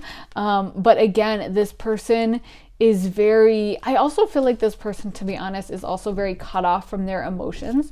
Like, I feel like they, again, I feel like they do a lot of stuff that later on is almost like they're just accumulating karmic debt. You know how you'll hear a story about someone who just racked up like $1 million in credit card debt, and you're like, how does that even happen? And apparently, they bought this, they bought that, they bought a list of things, and then they invested in this, and you kind of hear each item one by one, and you're like, wow, that really adds up. I feel like that's what I'm getting with this person, is they have a lot of things that they need to fix, to be honest. They have a lot of kind of low vibrational behavior, and so I feel like this person, with man holding a heart and woman holding a heart, like, they did know that it was an option, but they're very cut off from their emotions. I feel like they don't even do much emotional checking into themselves. And that makes sense because they're still in this super competitive mode. So I feel like a lot of times they just focus on that. They just focus on almost this list or this black and white idea of like, I need to accomplish that, this, that, and they're very cut off from their emotions. They're very not in touch with how are they really feeling. You know what I mean? And that's something that a lot of people nowadays do. A lot of people have food addictions or alcohol or drug addictions or, online addictions or something where they're not checking in with their emotions, and they're using other items as a crutch to kind of stay away from their emotions. And it's so funny because a lot of times I notice sometimes even all fall into into that where, I'm super stressed out about something and I don't want to think about it. And then I'll go, eat something or have some wine. And I'm pretty good about it now. Usually whenever I feel that, I'm like, okay, let me go take a spiritual bath or let me go meditate and just check in, because what is bothering me? But it's really a habit you have to get into. And I feel like this person rarely or like never does that. This person just is kind of running and very focused on like the brass tacks, like the black and white of what's going on in their life and how well are they doing and how much money are they making, kind of a thing. Whereas you guys, I feel like, are a lot more spiritual and intuitive. And I'll be honest, I feel like this person just does not deserve you. You guys got the Queen of Cups. You also got the Goddess of the Moon. And you also got another Moon card. I feel like you guys are kind of spiritual, intuitive. A lot of you guys are super nurturing, sweet people. And you guys just don't deserve, like, this is beneath you, to be honest. Oh my God. And we got the Envy card. That's the perfect card for this. Like, this person, I would say they were envious of you. They really were, I think. I think this person does, if they could kind of like take your status for themselves, they would. And that's what concerns me. I don't think anything good comes from envy. And then we got indecision. I do feel like this person's also just in generalized mental turmoil, but a lot of it comes from their own unwillingness to just confront those difficult emotions, or maybe they should have gone to therapy a long time ago and dealt with this kind of weird social competitiveness or feeling less than. Like, I feel like socially, again, maybe they were bullied, or maybe they were an outcast, or maybe they just didn't have the status that they wanted. I don't know, but I feel like they should have gone to therapy for this little feeling that I'm getting a long time ago, rather than carry it through. And it's caused them a lot of problems. And it's almost like they're just so used to being in that energy that they don't even notice it, or they wouldn't even know how to get out of it if they tried. So it's almost like with Broken Heart Reverse, I'm feeling like, Spirit is telling me that they would have been really upset about losing you if they had been at all conscious, but they're just so unconscious and so tuned out of their emotions that it's almost like, they didn't even know what was going on, and we just got Thinker Reverse. So that's confirming. Like, I feel like they just are very blocking out certain parts of their brain. In fact, when this reading started, I was kind of like, what's going on? And I couldn't get a read right at first. And I feel like that's why, is because their energy is super blocked off. I feel like I'm almost exclusively communicating with their higher self, because they're just giving me nothing. They're giving me like blank. I feel like that is their mind a lot of the time, is like just, they block a lot. They block, oh my God, what was that accent? I said they black a lot out, but they block a lot out of their life. They just don't think things through. They just don't think about things. They just kind of are living and not really processing things in any deep way. You know what I mean? And so, it's like a lot of stuff for them is super unconscious. And with Mending Reverse, I feel like this person is just, they're not working on it. They're not actually taking the steps they need to fix themselves, because they would need to fix themselves. I feel like how this is going to end up is this person is going to end up in a situation with some person that they finally will feel comfortable with, who's probably, not going to be like, I'm seeing, like, how, like, I see this kind of dynamic on like 90 Day Fiance and stuff. Nothing against dating anyone from a foreign culture, which I think can be so beautiful when, both people are bringing like this aspect of a culture together and that aspect of a culture, and they both kind of have different knowledge and different, styles, and then it's so cool to see how it vibes, and it can be so beautiful and positive.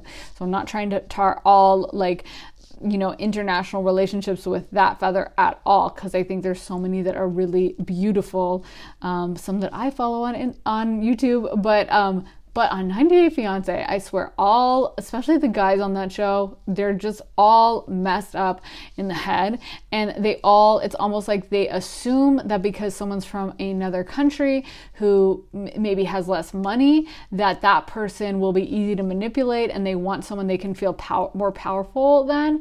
So a lot of times they'll find someone who's like a woman who's from a submissive country, and then the woman from the submissive country comes over and she's like, excuse me, no, we're not living like this. And she actually I love it when that happens. I love watching that part of the show. And she'll like set them straight and be like, I'm not tolerating this. And she'll be way harsher than like an American woman would have been. And they assume that because she's from a country that doesn't have as much money, that she's just going to tolerate whatever trashy behavior they throw at her, which is so sick and dark-sided to have that kind of attitude of like, well, you have to take what you get. So anyway, they usually get this huge karmic lesson that like it's not okay to treat people that way. And I feel like that's what this person is heading towards. They're heading towards some situation where they find someone that they just assume like, oh, well, they'll just be grateful for what they get and I'm just going to be able to act how I want, and their ego isn't threatened and they can finally feel kind of safe within the relationship. And then the person is going to really set them straight, and they're going to have this huge karmic like tsunami poured upon them, which they definitely, I feel like they need these lessons. I'm not saying they're a horrible person, but I do think that they are in a low vibrational energy and they need to learn this lesson that, you know, you shouldn't be trying to find someone in a relationship that you can control, that you can feel better than. That is not love. And with soulmates reversed, I think that's what they're acknowledging. Like, that is not true love. That is not, it's not being fair. And we got to be fair. Like, I feel like it's not kind to approach someone in that way where you want to be the one who calls the shots and you just want to boss them around. It's like, wow, it's not really, like that's not honoring how they are, and honoring their value as a human being and as a soul. So this person has a lot of those lessons to learn. And frankly, I'd be glad to be, you know, rid of this person, or I'd be glad not to be learning the lesson with them, because I feel like this person, you know, they're going to be in for a very rude awakening. And then at that point, they may crawl back to you because we did get patience. So, you know, maybe they will have an intention of like coming back sooner or later and being like, oh, I messed up, but you know, I wouldn't be waiting around for this person. So what let me do it again. What is this person's message for pile 2 now? So we got, you are my weakness. So I do think, like I said, it makes them feel very weak being around you. It makes them feel very less than. I need you. Okay, that was what came out before, but I didn't know if it resonated. I dream about you.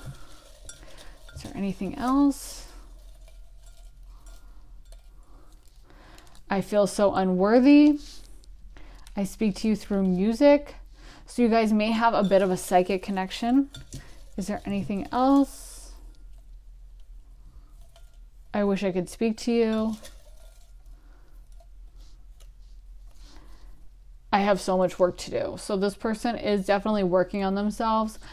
I think that they probably do. You guys probably do have, you know, a mental or a spiritual like connection on the astral plane. But I think that this person, you know, they are constantly comparing themselves to you. We got so many cards about you're my weakness, or I have so much work to do, or I feel so unworthy. So it's like they think of you and they feel negative. They think of you and they compare themselves to you. They think of you and then they get into this negative spiral of like, I'm not good enough. But I think this is all very unconscious. I think consciously they would never admit to it because, again, they're so untrusting of like others that they would never want to tell anyone like, oh, this is what's going on. And they're very concerned with status and success and coming out on top. And maybe you guys have that in common. Maybe you are competitive as well. And, you know, this is something you guys have that you share, but I just wouldn't want this in the context of a relationship. You know, like it's one thing to be competitive in a job or in the rest of your life, and that can be really great and help you get ahead, but it's another thing to be competitive when you're with your loved one and you guys are like having a night in and the person is like competing with you crazily over a game of like Uno. I mean, maybe you like that, but for me it would be a little too taxing, and I wouldn't want this person. I feel like they definitely, a reason for them not approaching you or not stepping forward is because, you know, they are so concerned with finding a partner that makes them feel big, makes their ego grow. And you were like a threat to their ego because you guys have so much going on. So I feel like you guys need to find a group or a person who is going to really love how much you guys have accomplished and how much you guys bring to the table, and the beautiful energy and the nurturing positive energy that you guys have, where so many people like you and enjoy you. And so you need to find someone who's just like, oh my God, I won the lotto being with this person. I feel so lucky and so blessed. And you definitely can. Like I said, there are some, there's a problem with this being like a widespread energy in the world, but there are plenty of people that don't have this or used to have it and grew through it. And so there is no reason at all to settle for this in any way, shape, or form. I feel like you guys can do, you guys can date whoever you want. And I feel like this person just has a lot of work that they have to do with themselves to try to move through that. So I really hope that helped you guys. Please let me know if it did in the comments. I'm very curious about this group, so please let me know if it did. And thanks for watching through all my shuffling and stuff. If you guys prefer the pre-pulled cards, let me know. But sometimes I just felt the urge to do a, live shuffle.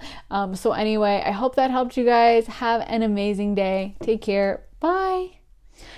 Hey, pile 3. So if you guys picked this blackberry cheesecake, I think, this is going to be your reading. It looks super good. Blackberry cheesecake sounds delicious. I've never had that, but now thinking about it, it sounds amazing, and there's so much detail on this that I just really love.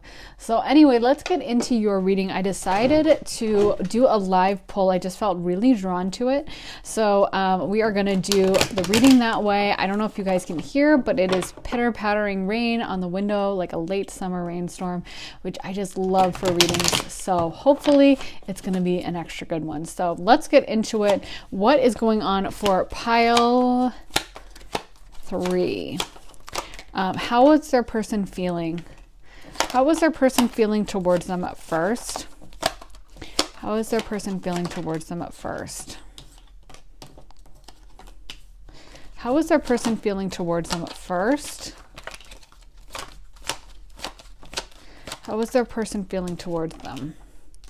So a lot of heartbreak cards. First of all, we've got the 3 of Swords, we've got the 9 of Swords, and we've got the 6 of Swords. So this person really, they're really upset about this. However, it happened. I asked how they were feeling at first, and they're already like still talking about all the heartbreak.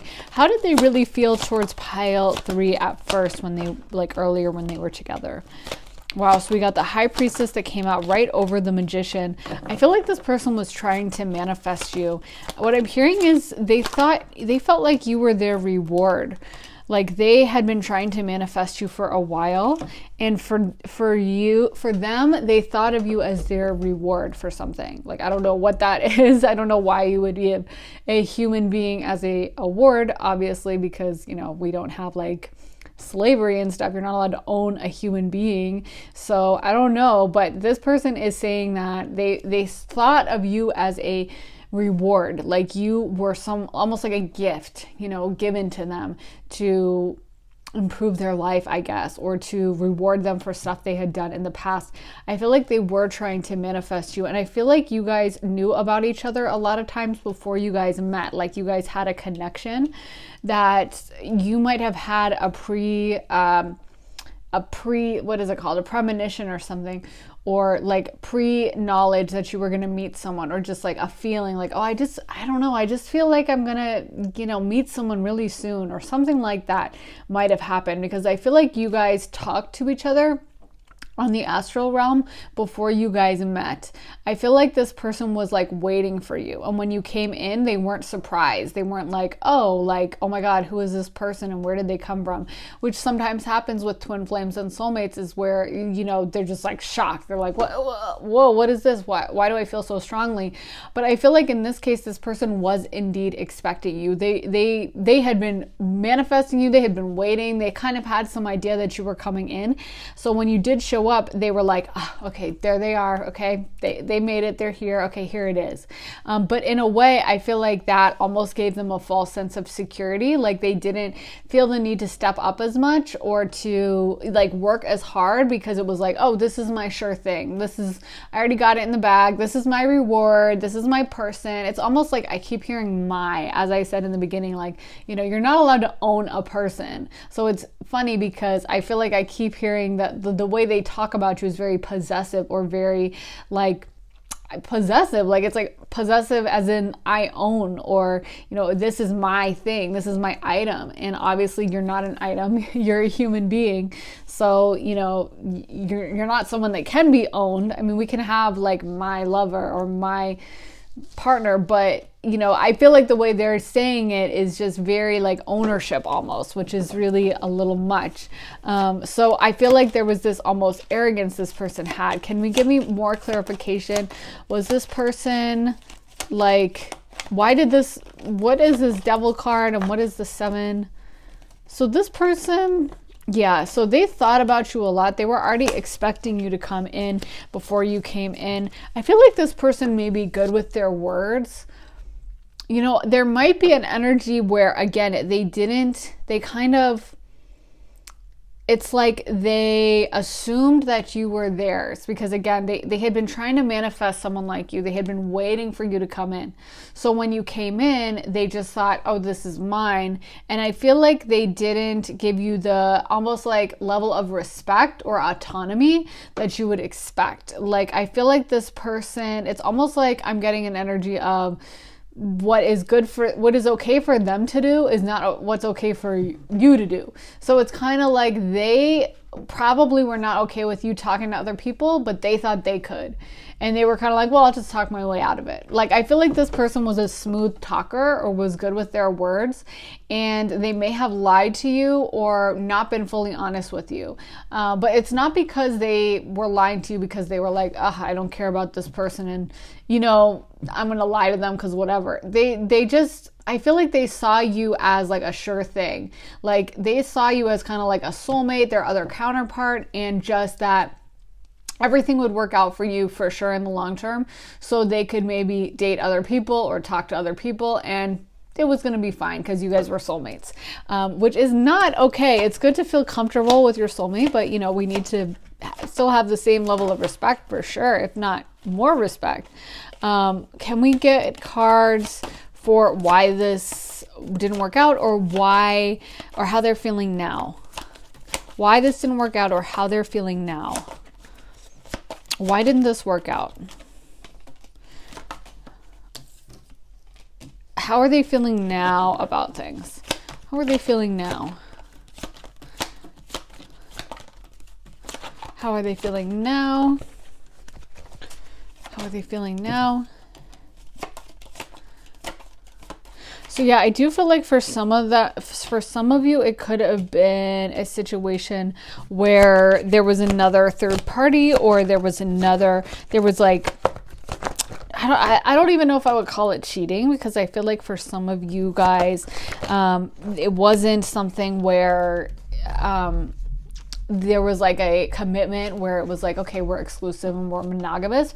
Some of you guys, it may have been like actual cheating, where there was a discussion about, we are being monogamous, we don't want to see anyone else, and then this person went off and, you know, cheated. But I feel like for others, it was just like you guys were talking, you guys had a crush, it was this deep connection you guys had, but this person, instead of respecting and honoring and moving this connection forward in a respectful way, they went off and they talked to others, and they kind of flirted with others, and they, like, you know, they let this stay completely open, and it was like disrespectful and really not okay. So I feel like why did this not work out? Can you give me one more clarifying card, Spirit?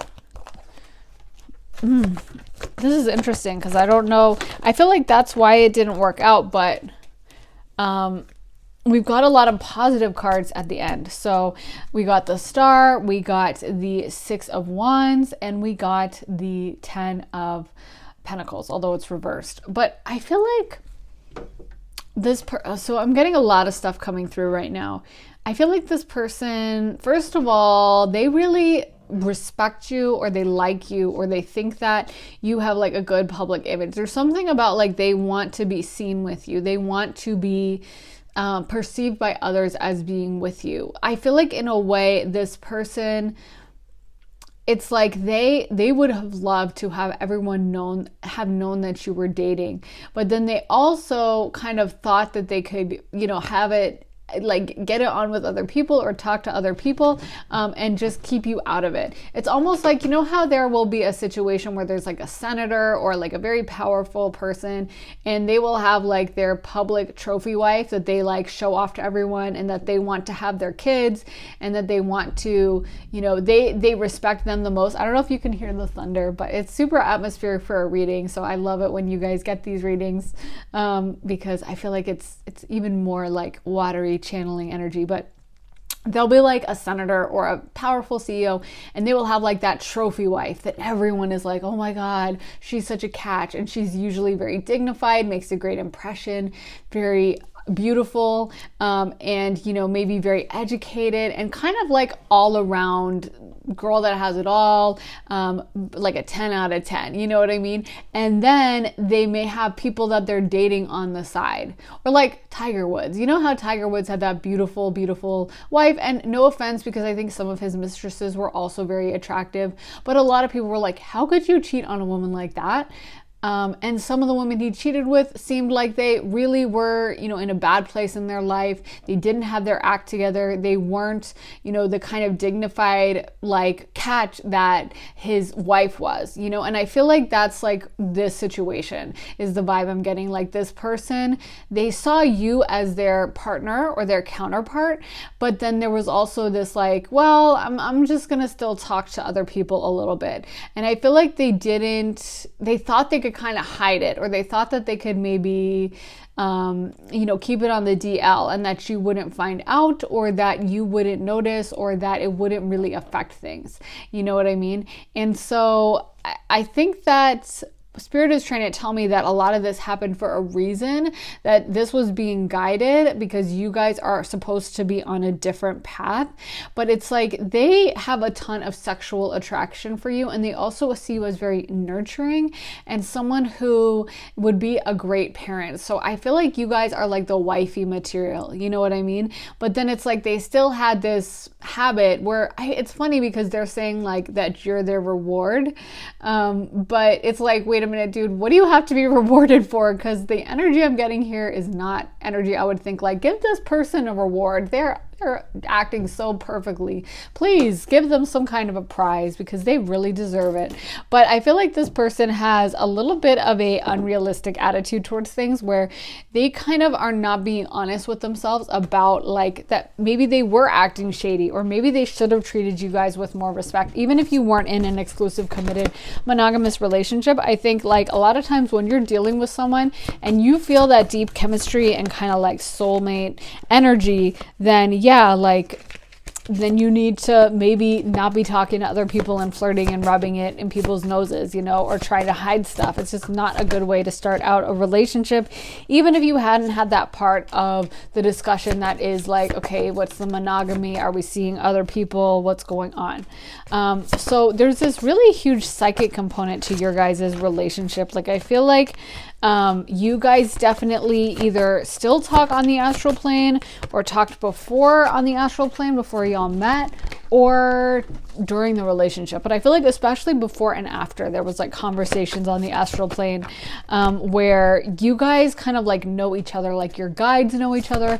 You guys were aware of each other, and you still kind of, I feel like, do have discussions up there.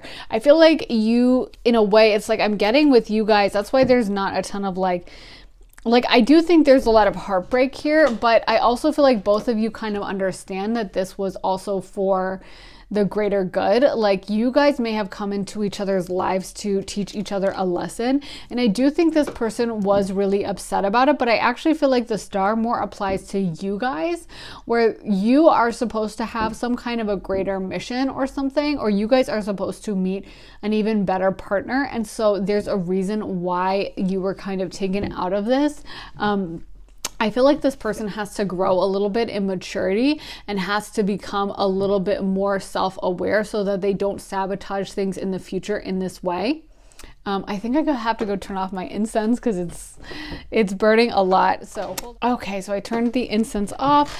It was just smoking so much and making my throat hurt. But yeah, so this person does reminisce about you a lot, and you guys have a lot of chakras here. We have base chakra, we have sacral chakra, and heart chakra. So there was a lot of connection between you guys. I feel like this was a really spiritual relationship that was kind of destined. Like I feel like you guys know each other from a past lifetime, or your guides know each other for sure, because there's just so much like psychic energy that I'm getting floating between you guys, especially with the magician and the high priestess. I feel like you guys just maybe came into each other's lives with partnerships and alliances to teach each other a lesson or to help each other grow.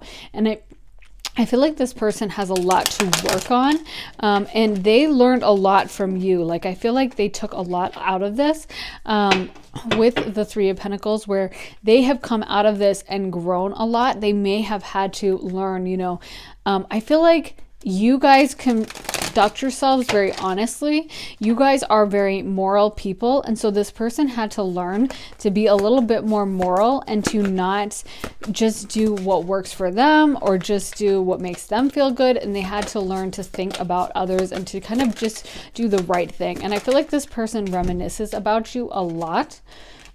So we got the Six of Cups, we got the Four of Pentacles, and we got the Ace of Pentacles reversed. Can we get more cards? How did pile 3 feel at first? Okay, that's way too many. How did pile 3's person feel at first? Okay, so we got the Seven of Cups, and we got the Knight of Swords. So yeah, I feel like conversation between you guys was probably pretty amazing and probably just flowed really fast. I feel like this person just felt so drawn to you and kind of saw you as like a partner or long-term potential. Again, I keep getting like wifey stuff. And I feel like this person just, for them, you were just almost like a dream that came into their life. Like they didn't know that someone like you could exist or that they could get someone like you. And they were kind of like blown away. I feel like this is the kind of vibe where like everything about you just blew them away. They were just like, wow, this person has so much that they bring to the table. But again, I feel like this person, because they felt this deep connection with you, it's almost like they had this entitlement, or they just assumed that, okay, so everything is going to work out, so everything is going to be fine. This is my person. I found my person, and now I can relax. Whereas, of course, it's really healthy to relax in a relationship, but you also have to step it up and make sure it happens and be on your best behavior. You don't want to be taking it easy to the point where you're like kicking up your heels and just chilling and just not putting any effort in. And I feel like this person, I really do feel like there's this aspect of them talking to other people or going out and not being as loyal to you. Like they may have been loyal to you in their heart, but I feel like they kind of were dealing with other people or weren't committing to you fully or were talking to others, and they just kind of assumed that it was all going to be okay, which I'm not sure why. Like, I mean, why would you think that's okay? I don't know. But I think that they, it's a general reading, so it may resonate differently for different people. So I'm getting like, there's different reasons for them. Some of them I feel like thought you wouldn't find out. Some of them I feel like they just assumed you'd be okay with it, or you would understand that like you were number one in their heart. And like, yeah, it's kind of like that vibe that I'm hearing, like, well, yeah, I slept with her, but I love you, which it's like, that's not really that romantic. Yeah, that's not really going to be like a Hallmark movie that they make next week, but okay, good try. But I feel like this person genuinely thought that. They really thought you were going to understand that, any interactions they had with others was basically meaningless compared to how they felt for you. And so they really didn't think they had to stop. It was kind of like, whatever, I'll just do this in the meantime. I think sometimes also, like someone was saying the other day, like imagine if you met the love of your life, in a week or something. Like, I do feel like, at least for me, a lot of people, I think you'd panic. Like, you'd be like, oh my God, wait a minute, what? Like, maybe you don't want kids and you don't want to settle down and you're having fun being single and you like going out and you like partying. And so even though you meet the love of your life, you know, there's a part of you that's going to be like, oh, okay, so I guess this stage of my life is over. And now we're going to move into, you know, depending on if you have a negative attitude of marriage or whatever, you know, maybe your idea of marriage is like sitting at home playing bingo together on a Sunday watching Jeopardy, and you're like not excited by that. You know what I mean? Like, when I was younger, I used to have commitment issues, and that's kind of what I thought. I was like, oh my God, I hate watching football and like boring stuff like that. Like, to me, that stuff is boring. I don't like a lot of interests that like guys have, to be honest. I think like football's boring, and I don't know what else, video games, like it's just not really interesting to me. I like watching like girly stuff. That's just my preference, and of course everyone's different. But so me, like, whenever I've been in a relationship and the guy expects me to sit around on a Sunday and watch football, I'm like, oh, hell no.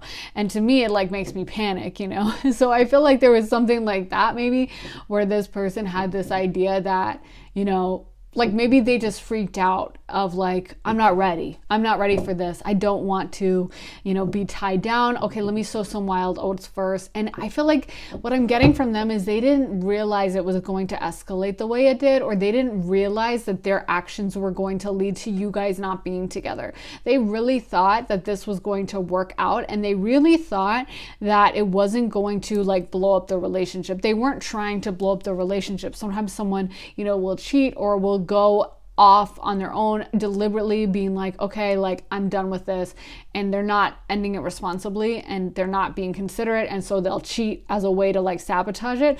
But I'm hearing that this person wasn't doing that at all. They really thought you guys were gonna still end up together. They just really kind of thought they could have their cake and eat it too.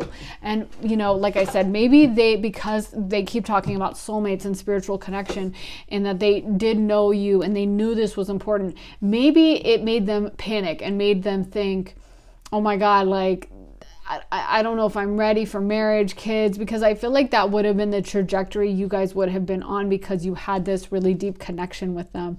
And so I feel like this person just went into a little bit of panic mode, if that makes sense, or just, I don't know. It's hard to say, because I really can't understand why this person thought dealing with others would be no big deal.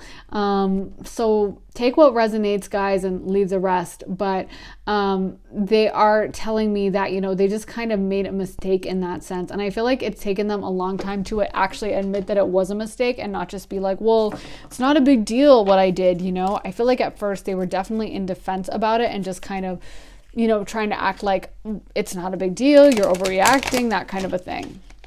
So yeah, but I feel like their intentions towards you were very strong, possibly like marriage, long term. They felt very spiritually aligned with you. So yeah, there was a deep connection you guys had in that sense. So let me shuffle these cards. It's easier if I do it. Okay, so we got the Six of Pentacles.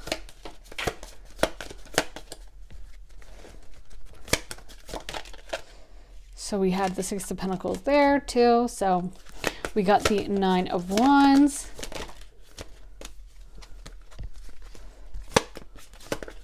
I think we might have gotten the Nine of Wands. No, we got the Ten of Wands. Okay.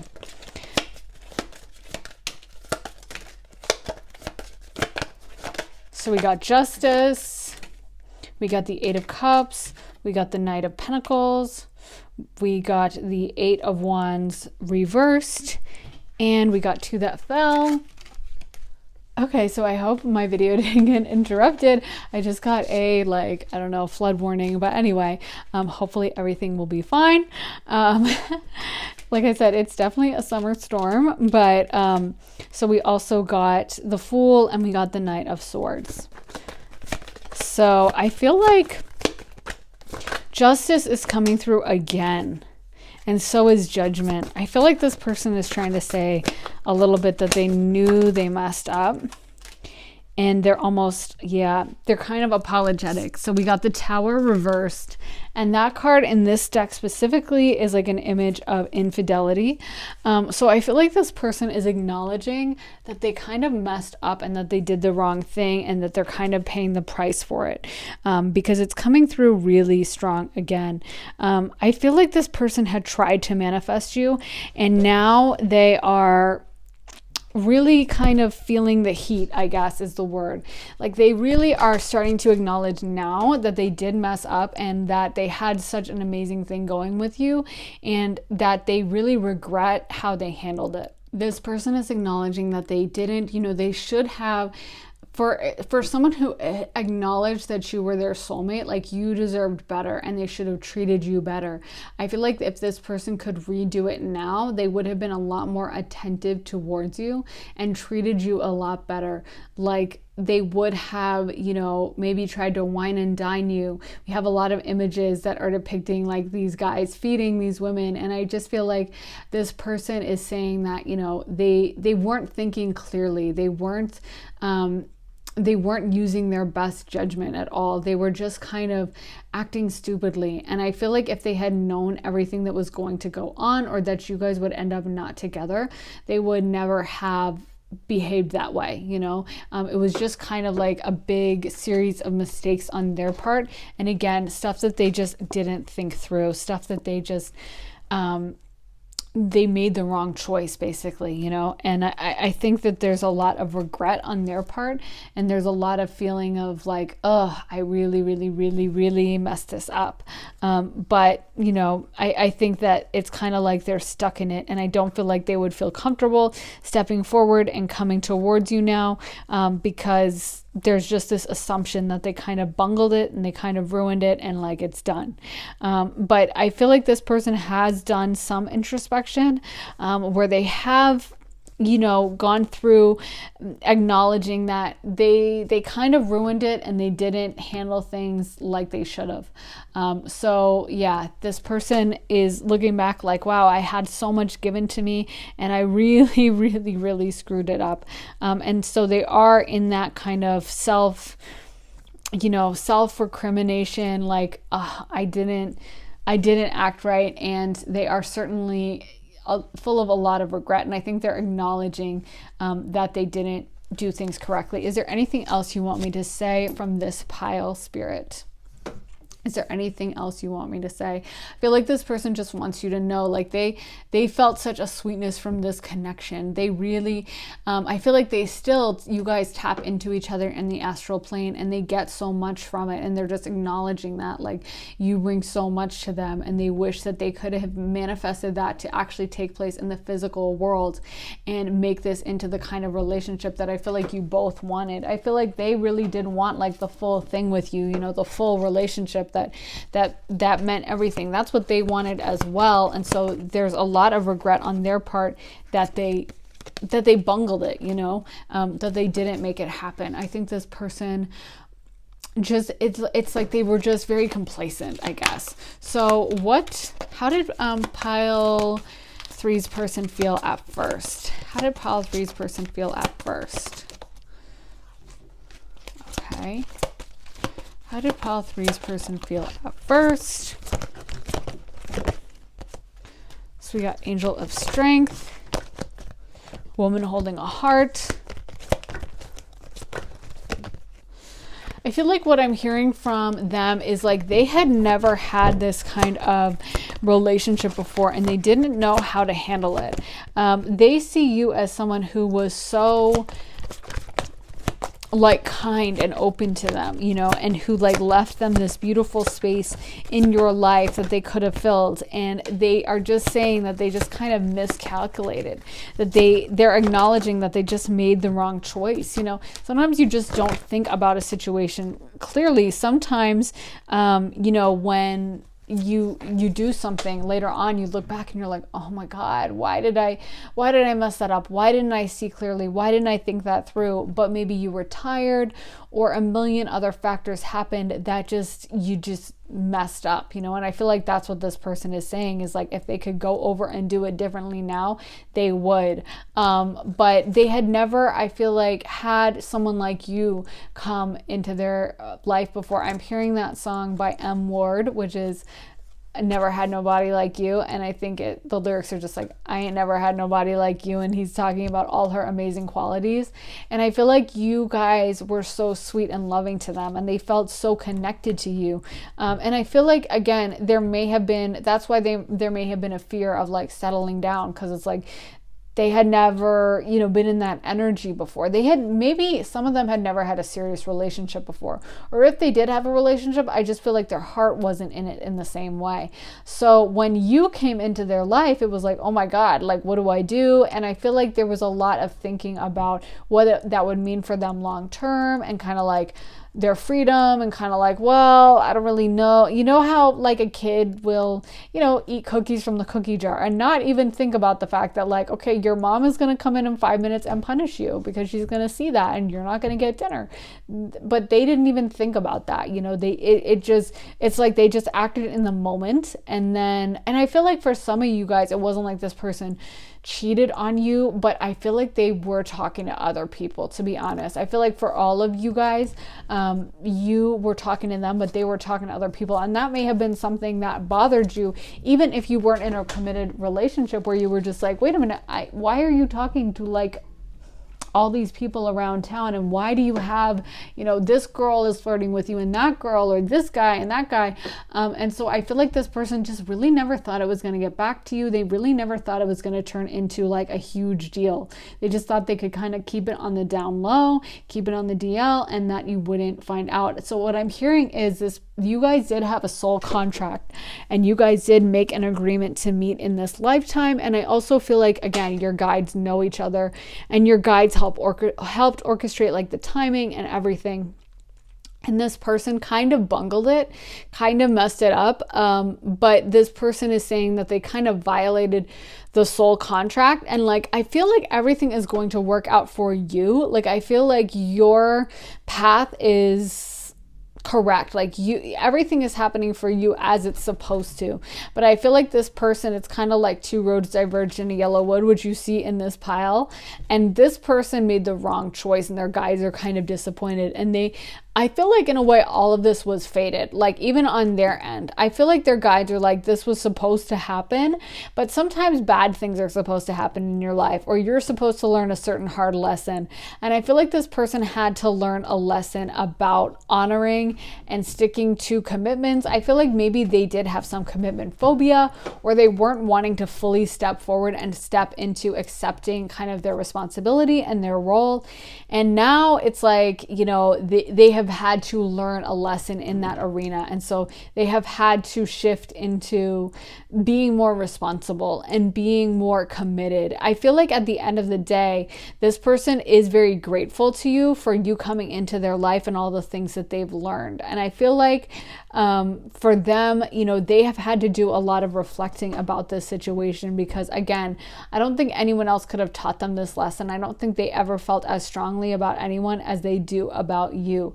And I feel like this person just had to almost learn to be like monogamous, or learn to accept responsibility. Maybe some of them came from a divorced household, or, you know, didn't have a lot of you know, guidance of like what a great ideal relationship looks like growing up or something. But I feel like they had to work through some of their commitment issues, and only losing someone like you could be that incentive that they needed. Because honestly, for most of the time, they just don't care. They just really didn't care about the other people they were talking to. They were just talking to them because it's kind of like almost like a habit for them. Like, I feel like this person, you know, they're charismatic, many of them, or they're just used to, you know, having different people that they kind of keep on the leash or whatever. Like, they just kind of maybe date around and stuff. And so they're used to being in that energy, and they really, you know, feel comfortable in that arena. So it was almost like an unconscious behavior. Like, they're just doing it out of habit, you know? And now they see that that was really an opportunity they had to have something that was a lot more wholesome, a lot more meaningful. But what I'm hearing from Spirit is all of this was fated and all of this was supposed to go down. So can you give me more guidance for pile 3? Can you give me more guidance for pile 3? What was going on with this and how are they feeling now? Okay, we got Observer reversed. What was going on for pile 3?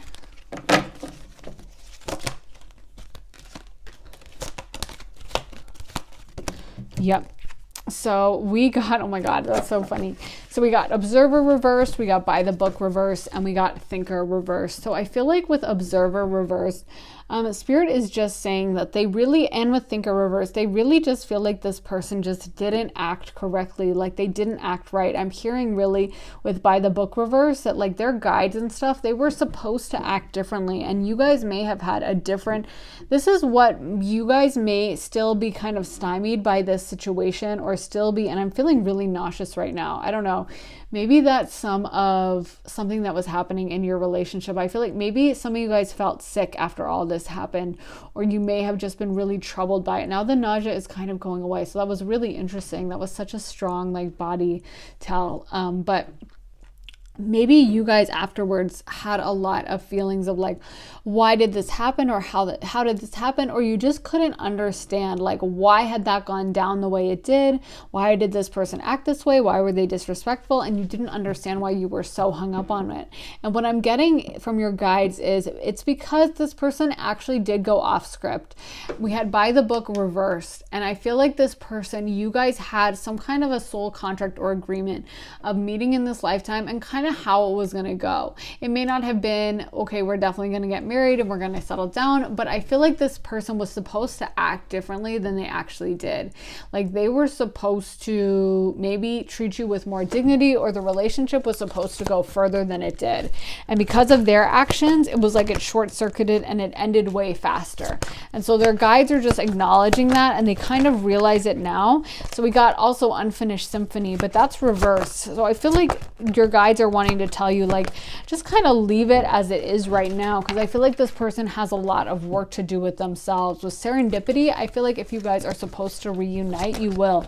And for some of you, maybe you will, but I think that regardless, you should know that with Go the Distance reverse, a lot of this ending, like it's fine that it happened, and I feel like it was supposed to happen. Like what I'm trying to say is, I feel like for a lot of you guys weren't supposed to end up together forever. Like you guys weren't supposed to necessarily get married and ride off into the sunset together and be committed, engaged forever, but you guys were supposed to have a longer relationship than you did. You guys were supposed to have more contact than you ended up having. And a lot of the punishment that this person might have karmically is because they actually short-circuited it, and it wasn't supposed to end the way it did, and it was supposed to go deeper than it did. But this person kind of screwed it up, to be honest, is what their guides are saying. And so at this point, I feel like their guides are kind of focused on punishing them, and so it wouldn't be in their best interest for you guys to reunite at this moment, because they still need to be punished and they still need to learn this lesson that they're learning. So if you guys do reunite, it would be kind of a fluke right now. It may happen in the future, but I feel like for right now, this person is in punishment mode, kind of like when someone's in jail. They don't get any ice cream, and they don't get to go to the movie theater, and they don't get to, go to the merry-go-round at the fair and ride around on the roller coaster because they're in jail. And so this person is being punished, so they don't get to have access to you. Access to you would be like a reward. And so their guides are saying, no, they have a lot of growth to do, and they have a lot of learning that they have to do. And they have to also, spirit guides really, so there is like a ranking. Like obviously it's bad to be mean to anyone, and we're supposed to, karma does work that way, but there is a ranking with karma, like where if you're mean to like a really sweet person, or like a little child or a little baby who's really pure, you're gonna get way worse karma for it than if you're mean to someone who's like a nasty, cruel person. I mean, to be honest, like the sweeter and nicer and purer heart you have, the more protected you are. And so I feel like with you have a very high ranking in this person's life. You guys have a very prominent role that you played for them. and they were supposed to treat you better than they did. They knew that you were an important person to them spiritually, and yet they still did this. So it's kind of like because they are spiritually aware, and because you had this deep spiritual connection with them, they're being punished more so than they would have been if it had just been a usual, I don't know what this is, cheating, talking to other people kind of a situation, where normally, like, obviously that's not good, but because of the very prominent role you have and the soul connection, and you guys may have known each other in past lifetimes, their spirit guides are like not playing around. Also, like, your spirit guides are like buddies. So their spirit guides are like, you did what to who? Like, it's kind of like, you know, how your mom, like, you know, when you're like a little kid and you're on a play date and maybe you don't get along with one of the kids, or like, you know, I don't know, you do something slightly bad to one of the kids, like you push them or something. And, you know, your mom's going to be like, oh my God, like, you shouldn't have done that. And maybe she'll give you a punishment. But if you do that to like her best friend's kid, you know what I mean? Like, I know for me, when I was little, one time I did like I pushed this girl off a diving board because she was afraid to swim, and I swam like, and I just thought, like, with my siblings, we were all really savage to each other, and I really thought if I pushed her off a diving board that she would just start swimming and she would laugh it off. And oh no, she did not. She was like crying and stuff, and it was like so dramatic. And I felt bad, but like in my family, you would have gotten shoved off that diving board in like less than 3 seconds if you had tried to like go up there and then be like, I can't, I'm afraid, because we're just a bunch of wild kids. So anyway, like, I just thought that would be fine, and it wasn't, and it was this huge deal. And then my parents were so mad at me because she was a family friend, like she was the daughter of a family friend, and so the family friends were mad. And I think she was like a little overprotective of her kid because the kid was like afraid of everything. But so anyway, like, I got punished and I got in big trouble for it because they were like besties or they knew each other. Whereas if you do that, like, obviously they wouldn't have been thrilled if I did that to anyone. But, you know, in other situations, maybe someone else would have laughed it off, or it wouldn't have been this, you know, big like drama between the friends. So the point is, because your guides are like super close, I feel like it's just, this is a big deal, and they are actually being punished for what they did. They are having repercussions for them in their life, and having things kind of blocked for them, like blessings blocked and stuff. So I feel like if this person was to come forward to you again and come forward into your life, it would be at a later date once this punishment is learned. This person was really not thinking clearly. I don't know what they were doing. I feel like this was like sabotage, or again, with observer and thinker blocked, I really think they just weren't thinking. It's hard for those of us who are I'm an overthinker, so I overthink everything.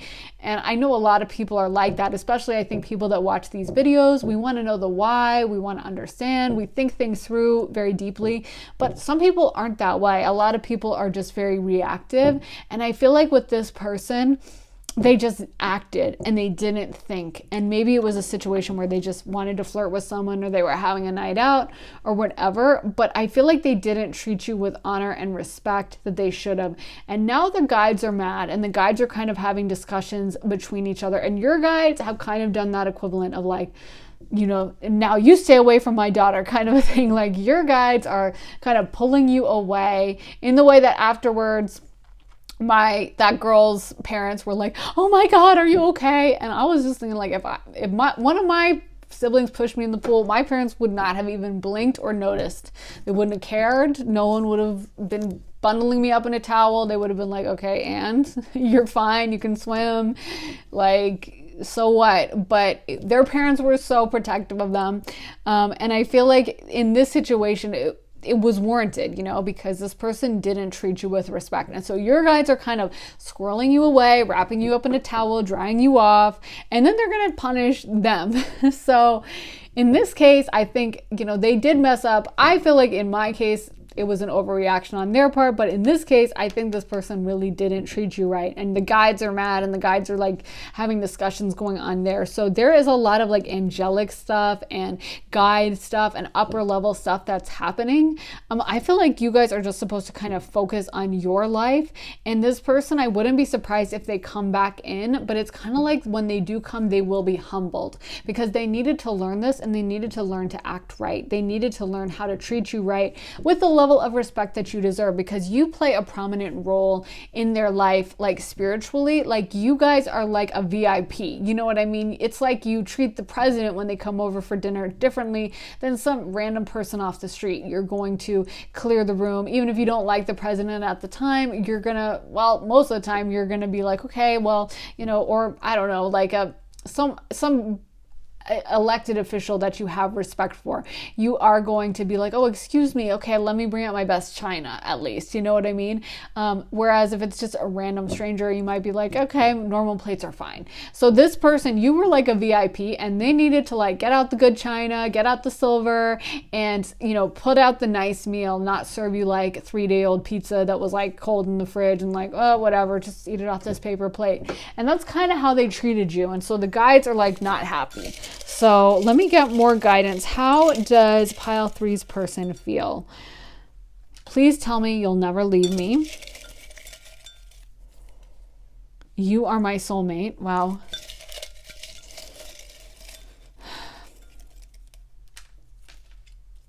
To me, you are perfect. I have so much to fix in my life. Yes, that's true, sir. Yep. I need you. I need you. I can't stand the thought of you with someone else. Well, you might have to deal with it. So, oh well. I always think it's so funny when someone cheats and then they do that. Like, oh, you can't move on. It's like, well, actually I can. And I'm going to. So deal with it. But anyway, I dream about what might have been. Okay. Well, I'm sure you do. You are my wildest dream. So this person is, like I said, you know, they are very regretful. They are acknowledging it now. And I feel like they know that it was a big wrong decision for them. You know, it was a big wrong choice for them. But I feel like you guys are kind of fine.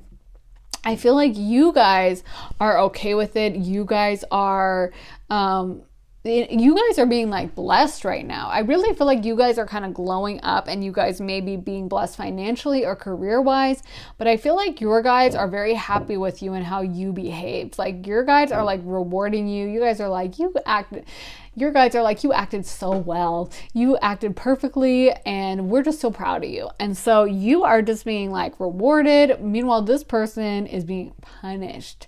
So it's really funny. I keep getting visions of like me and my siblings growing up. And, you know, the worst feeling was when like you were in trouble for something and you had to go to like timeout, and your sibling was being like, you're getting an extra scoop of ice cream tonight. And you'd be like, oh, it's even worse, because if they were just treated normal, it'd be one thing. But the fact that they're being rewarded and you're being punished is even worse. So it's funny because I feel like your guides really are just so involved in this situation.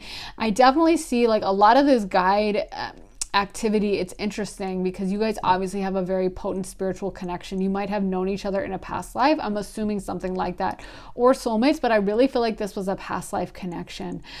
So I feel like this person, you know, they are going through it right now. They might be going through a dark night of the soul, but they, you know, to be honest, I feel like they messed it up. And so now they need to do a lot of reflection, and it's really on them. And so, you know, this is what has to happen. I know it may be hard for you guys to watch this happen to them, but they really needed to kind of get their head screwed on straight. It's like they just weren't thinking clearly. And so, you know, this is what happens. People get punished, things fall apart, people mess up, and that's that. But this person is very upset, and I wouldn't be surprised if they spend a lot of time, you know, worrying that you're going to move on. But I think you guys should focus on yourselves, because I think if this person is going to come back into your life, it will be at the right time. I feel like right now your guides are just, you know, they're kind of wanting you to have your own time, and they are going to keep rewarding you because they're pleased with how you guys acted. So I really hope that made sense and that it resonated with you guys. Please let me know if it did in the comments, you guys. Please let me know what's going on in this situation. It's very interesting what you guys have going on. But also make sure to like and subscribe. I post every few days. So if you want to see more videos, make sure you're subbed and have those notifications on so you can find out as soon as I post. So I really hope that helped you guys, and have an amazing day. I will see you in the next reading. Sending you guys so much love and light. Bye. Hello, my lovely pile fours. So if you guys picked this pink popsicle, this is going to be your reading. I love the job they did on these. So realistic and soft, and looks like you could just bite into it. Yeah, it kind of looks like a strawberry shortcake bar that we have here in the US, but it looks really good. So today I decided to do a live pull, and just I was just really feeling called to do that. I don't know if you guys can hear, but there's a ton of thunder and lightning, and there's just a big summer storm happening right now, which I love doing readings with that vibe. So hopefully this will be extra good for you guys. So how was okay, something's already flying out. So how was pile four's person feeling at the time? How was pile four's person feeling at the time? How was pile four's person feeling at the time about pile four? So we have the Two of Pentacles, the Wheel of Fortune, the Ace of Pentacles, the Magician, the Page of Pentacles, and the Six of Wands. We got the Tower, excuse me, the Six of Swords, and we got the Ten of Swords. So I feel like, first of all, there's kind of a focus on money a little bit coming through.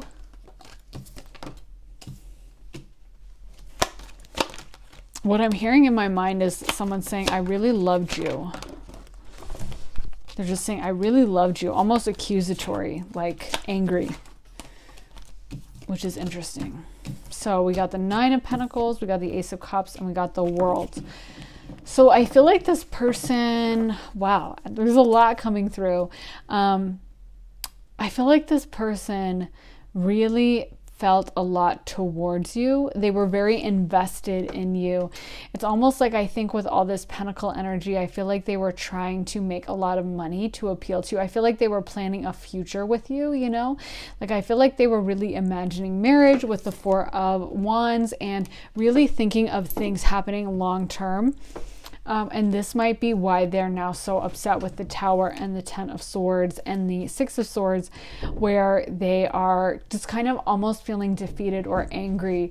Yeah, because I heard them say really angrily, like, I loved you. And it's almost like accusatory or mad. Like, I feel like they invested a lot in you. With the Ace of Cups, I feel like they, you know, you might not have been aware of how much emotion they felt towards you. And I feel like they feel betrayed. Like, they are saying that you did something wrong. So that's interesting, because a lot of times people come in here, you know, apologetic or whatever, but this time this person is like saying it was your fault, that things didn't work out. So what else are you trying to say to pile four? Yeah, they're blaming you. They're saying that you guys did something. I'm not sure what. I'm not sure what do you guys think pile four did? Let me shuffle it again. But what do you guys think pile four did? Yeah, this person was very sexually attracted to you as well. They see you as being very sexy. They see you as being very vibrant. I'm almost getting a feeling of like infidelity, but let me see what the cards have to say. What did pile four do that was so bad? What did pile four do that was so bad? What did pile four do that was so bad? Okay. We got Death. We got the King of Swords. We got the Seven of Pentacles. Can you clarify what they did? What did pile four do that was really bad? What did pile four do that was really bad? So I feel like the Queen of Pentacles just popped up and then didn't come all the way out because I kind of pushed it back in. But it did flip up. it did flip out with a bunch of other cards. What did pile 4 do? And I'm wondering if I should have pulled that because we have so many other pentacle cards. Yep, the Empress. Okay, it doesn't surprise me. So I feel like, I don't know. I feel like this person is comparing themselves a lot to you. It's almost like they feel like you were inaccessible to them. Like maybe they feel like you guys rejected them, or that you were like impenetrable, like an island. Like I'm kind of seeing like they're confirming, they're saying yes, that you guys were, it's like an ice queen or something, or like they're saying that they kind of tried to reach out to you, or they would have reached out to you, but they felt like they couldn't. They felt like you were like walled off, and like you rejected them, or you would have rejected them, or that they couldn't access you. And that's why they're angry and they're upset. They're saying that, oh my gosh, the lights are, I hope the power doesn't go out. Oh my God. Oh my God, y'all are getting like a real intense reading right now. But I feel like for so many of you guys, oh my God, y'all, I had to just run upstairs and charge my laptop and charge a bunch of other stuff because the lights are flickering. I don't know, in pile 3 there was like a flood warning. It's a huge storm outside. I don't know what goes on during my readings because I swear there's always these like natural disasters. It's technically the daytime, but it's totally black outside, so hopefully the power won't go out. But everyone else gets to give like these nice calm readings. My readings, like earthquakes happen and like these giant storms, so I don't know what's going on. But anyway, going back to you guys, I just feel like this person is saying that you were like inaccessible to them. You know what I mean? Like that you guys, they wanted more of your like emotions and stuff. Maybe you guys felt closed off from them, or maybe you felt like you couldn't really open up. Maybe you guys have commitment issues or something is what I'm getting for some of you. You might like, which I totally understand. I'm that way too, or I used to be. But I feel like they, or maybe you just, I also feel like sometimes I get this feeling of betrayal, or this person's like, oh, this person rejected me. And then you're like, well, did you ask them out? And they said no. And it's like, no, I never asked them out. And it's like, okay, well, did you approach them? No, I didn't, but they rejected me. It's like, well, how did they reject you if you never asked them out? So, you know, it's a general reading, take what resonates, but maybe you were just waiting for them to fully step forward and respectfully be like, hey, I would love to take you out to a dinner, you know, or whatever. And they never did. And so you're like, I didn't reject you. But that's how this person perceived it. You know, they perceived it as like, they really thought a lot of you is what I'm getting. In fact, I feel like they felt like their fortunes were going to change with you. Like they really saw a future with you. They felt like you would have been so good for them. I feel like with the Wheel of Fortune, the World, we have the Four of Wands. They really saw a future with you, and they saw being with you as like, oh my God, it's here, it's happening. You know what I mean? They kind of went into like, okay, this is it. I met the one kind of a vibe, and so that's why I think they're so disappointed and angry. Is there anything else you guys want me to tell from the Rider-Waite?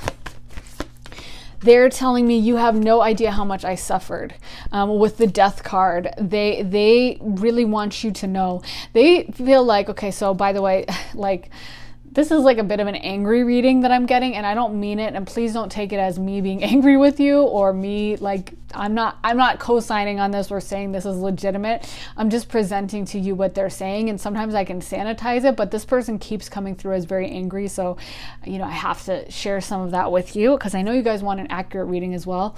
So this person's very angry and they're blaming you, and they feel like you have no idea. What they're telling me is you have no idea how much they suffered, and you have no idea what they went through. They feel like you're living this perfect, beautiful life, like you just are like sunshine and roses and everything's going great in your life.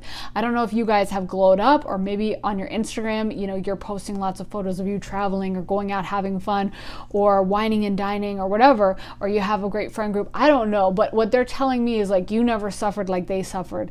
They're very upset that they feel like you have just been living this fabulous life and like living high on the hog is what they're saying, and just having like I keep hearing having a kiki, so like socializing, and you can see all the light flickering. Y'all, I'm sorry if the power goes out. Oh my God. I don't know what it says that my readings always have these weather emergencies. I don't know what is going on, but regardless, so this person is saying that you guys, you know, just had this fabulous life and you never suffered the way they suffered, and they have had so much pain. They feel like they have been living in pain is what they're telling me. They're saying, yes, they've been living in hell. They really missed you. They still actively miss you. For them, being separated from you has been this horrible punishment, has been living in, I can't even put it into words, has been like this depressed, awful hellscape, you know what I mean? And then they see you, and how they perceive you at least is like you're having the time of your life. You're living great. You don't have any kind of pain. Let me try to make this reading fast because I do my readings by the window and like there might be lightning, so I'm kind of like getting freaked out with all the lights flickering and I'm in my basement. I'm sorry that pile 4 always gets some like storm and then me running around. So yeah, they see you as triumphing. They're angry about that. They see you as just everything's going great for you, you know? We also have deception and envy. So I feel like this person is a little bit envious of what you guys have in your life, and also possibly the people around you. Like they are jealous of the fact that, you know, other people have access to you and they don't. They feel like they should be the one who, what they're telling me is they should be the one who has access to you. No one else should. They would like it if they could, what I'm hearing is they would like it if they could lock you up in a tower and just keep you all to themselves, because they feel like you guys are supposed to be together, and it's not fair that you're going out and about with all these other people but you're not with them when you should be with them. And if anyone should be with you, it's them. So they are very jealous of the people around you. I feel like they're very envious. I feel like they would look up the Instagram profiles of the people that are around you and like hate on them, you know, like be like, ugh, look at his bow tie, it looks so stupid. Or like, I don't know why I said bow tie, but like, look at that hat. Oh my God, this is the stupidest hat I ever saw in my life. Oh my God, who wears baseball hats or something? You know what I mean? Like not even logical reasons to hate. This person is just very jealous of the fact that you have, you know, such a great life and all these other people have access to you. It drives this person really crazy. So we also got, let me see. We also got harmony. Yeah, this person was dreaming of like a long-term future / marriage with you. I mean, they really were. They really thought that you guys were going to end up together and be together long-term. And I feel like this person it's been very trying for them. They want you to know that emotionally it's been very difficult for them. With spiritual strength, I feel like they've had to do a lot of soul growth through this. They really thought, and they really can't understand why you guys aren't together. To them, they really thought that you guys were going to end up together and that was going to be it, and they're kind of in shock, like, wait a minute, why didn't we end up? Like, they can't understand it. They might be watching these kind of videos trying to figure it out because they are just perplexed. They don't understand. It doesn't make sense to them why you guys aren't together. You guys are supposed to be together is what they keep saying. Is there anything else you guys want me to say to pile 4? They're telling me you are mine.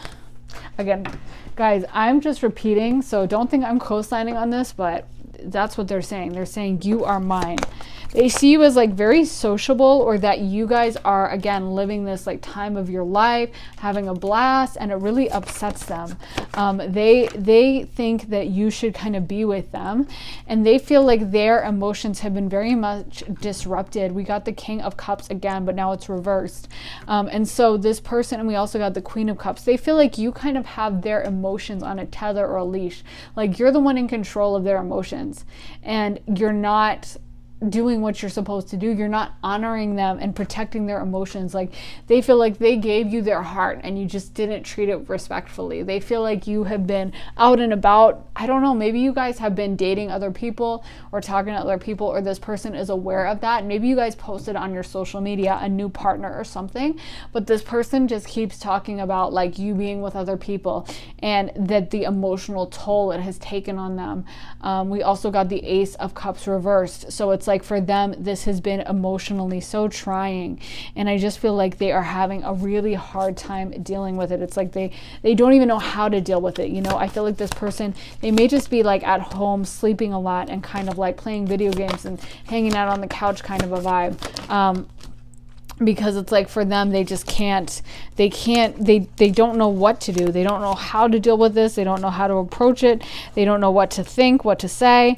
We also got the Six of Cups, which in this image, you can see these guys are carousing, and they're carousing with girls, and they're all kind of drinking and having a blast. And I feel like that's what this person perceives as going on in your life. It's like you're out drinking.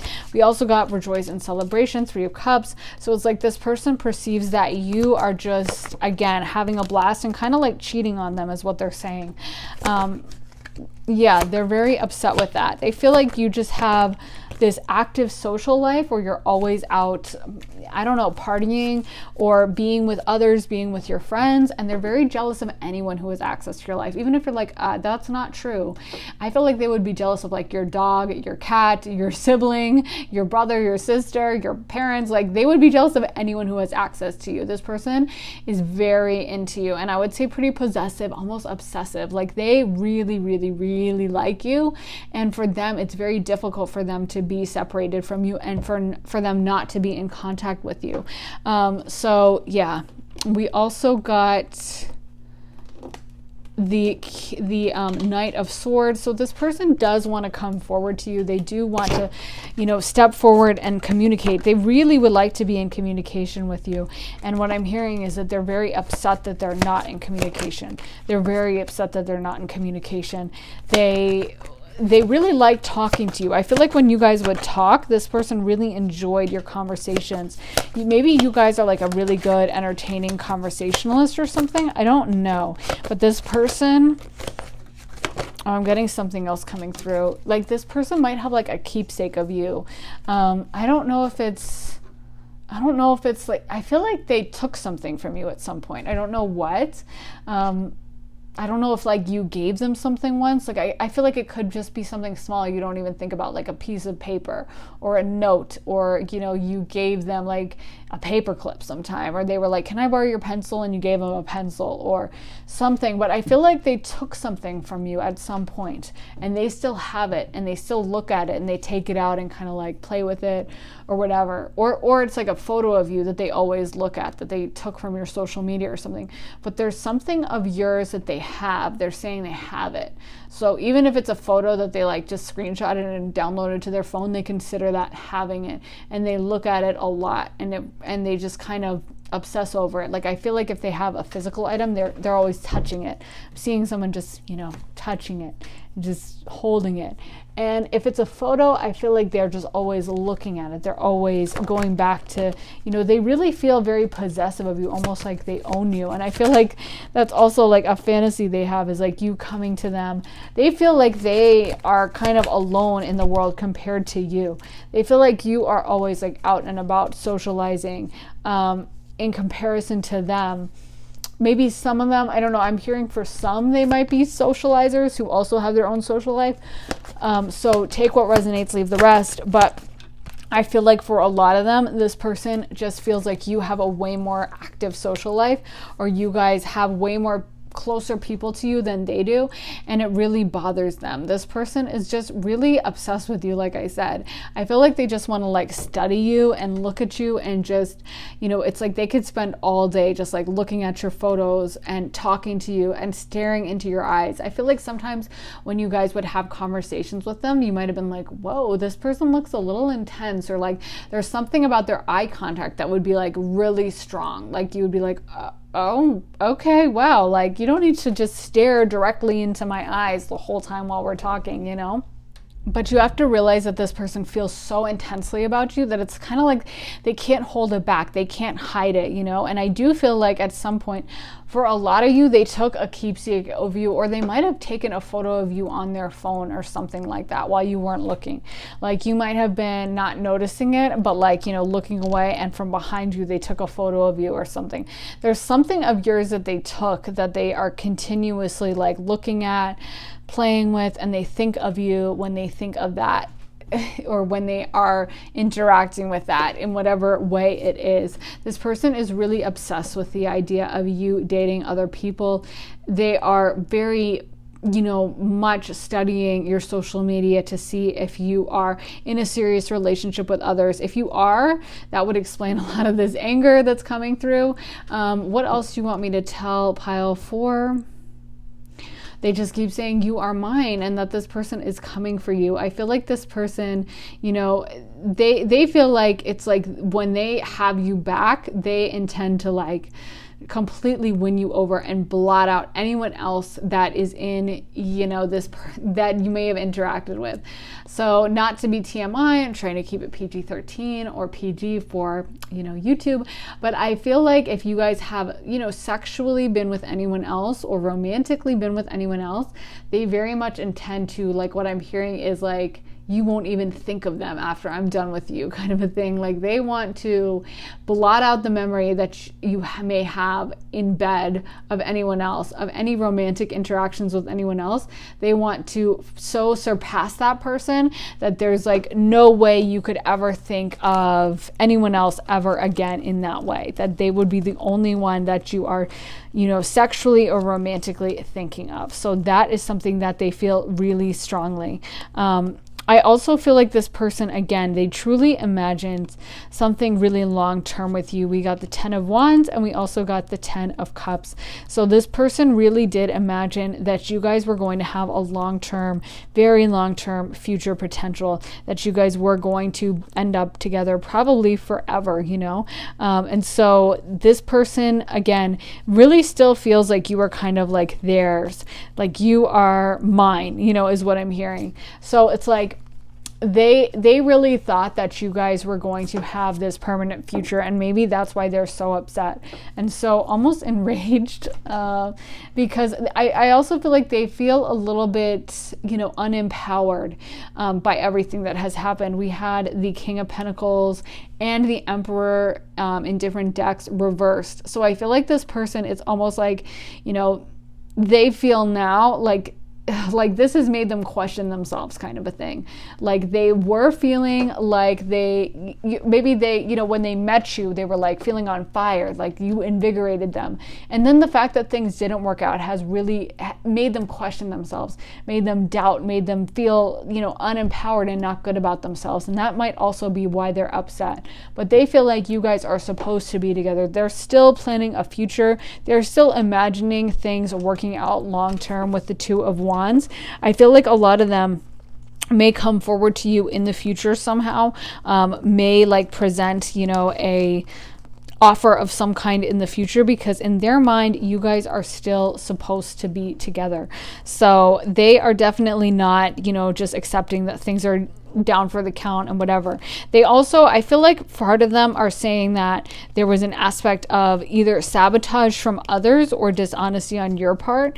So they kind of feel like either other people meddled and got involved and weren't honest, or that you weren't honest with them. I feel like a lot of them feel like they are angry at the people around you because they feel like the people around you might have meddled or might have gotten involved in the situation or be the reason why you guys aren't together, and they may be blaming those other people and kind of saying like they're blaming them as in like it was their fault and they caused it, so there's this aspect too of them being upset with the people around you or being upset with this social community you have, because they feel like you guys had this special, beautiful, gorgeous spiritual union, and then instead of it being enabled to work out, there were other people, other factors that came around.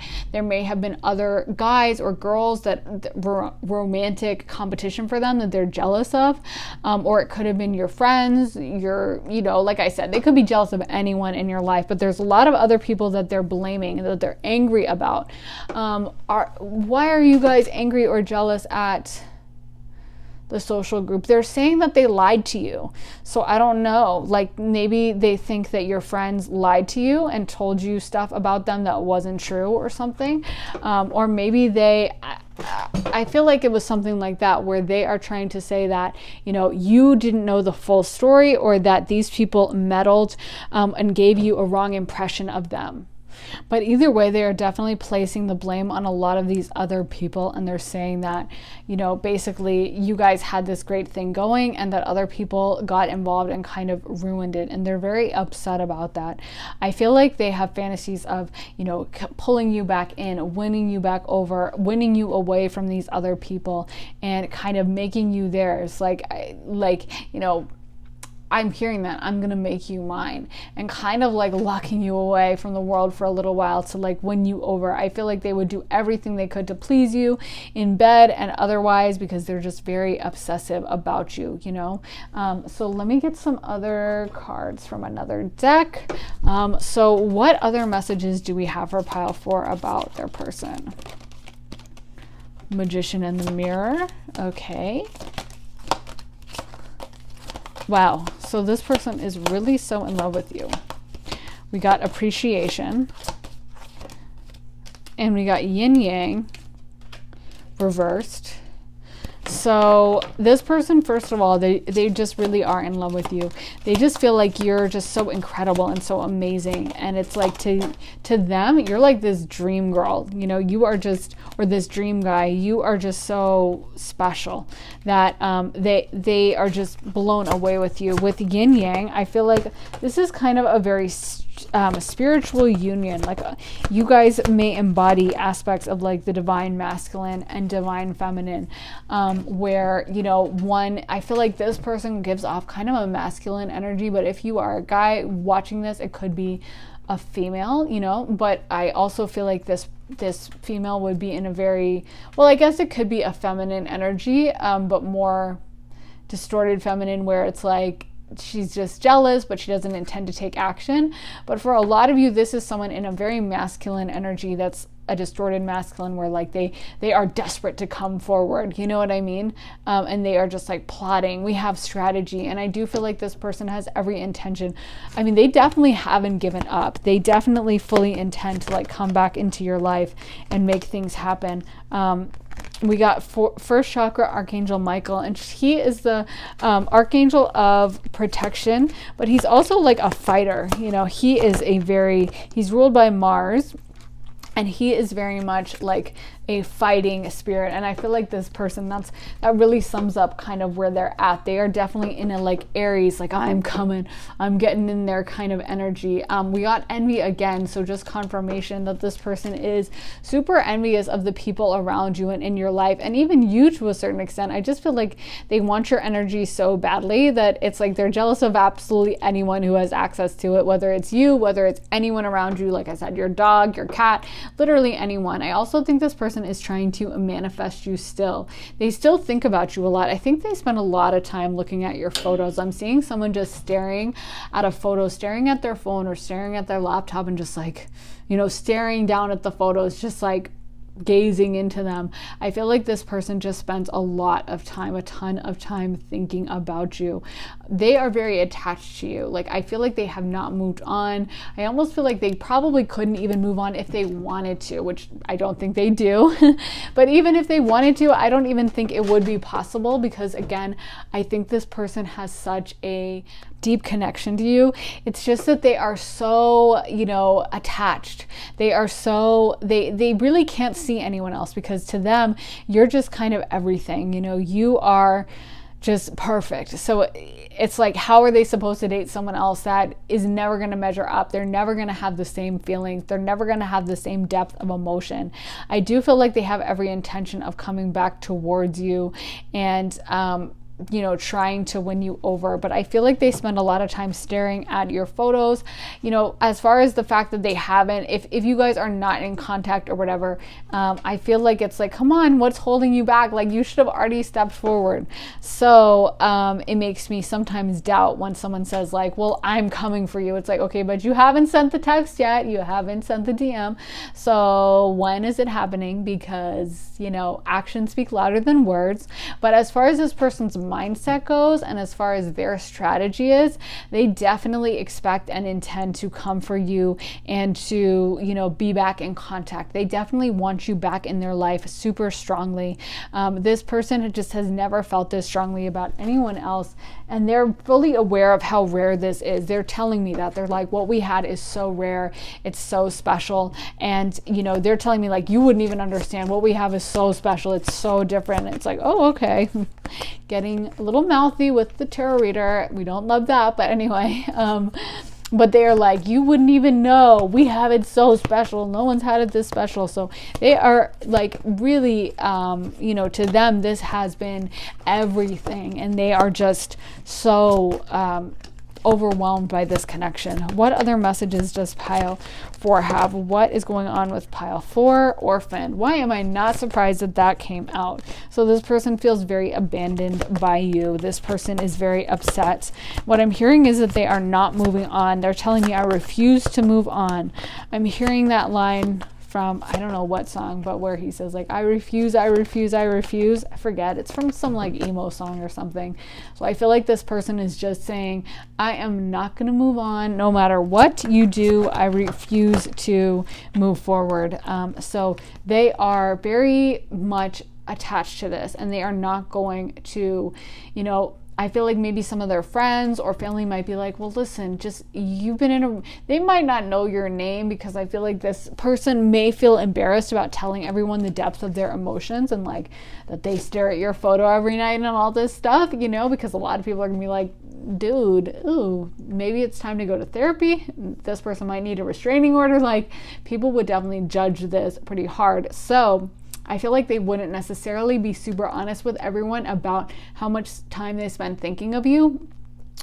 But I feel like their friends and family may have noticed and may have given them that like advice of like, you need to go out and date. You need to get on online dating. You need to get on Tinder. You need to do XYZ. And this person is saying like, absolutely, hell no, I refuse to do that. I am not going to do it.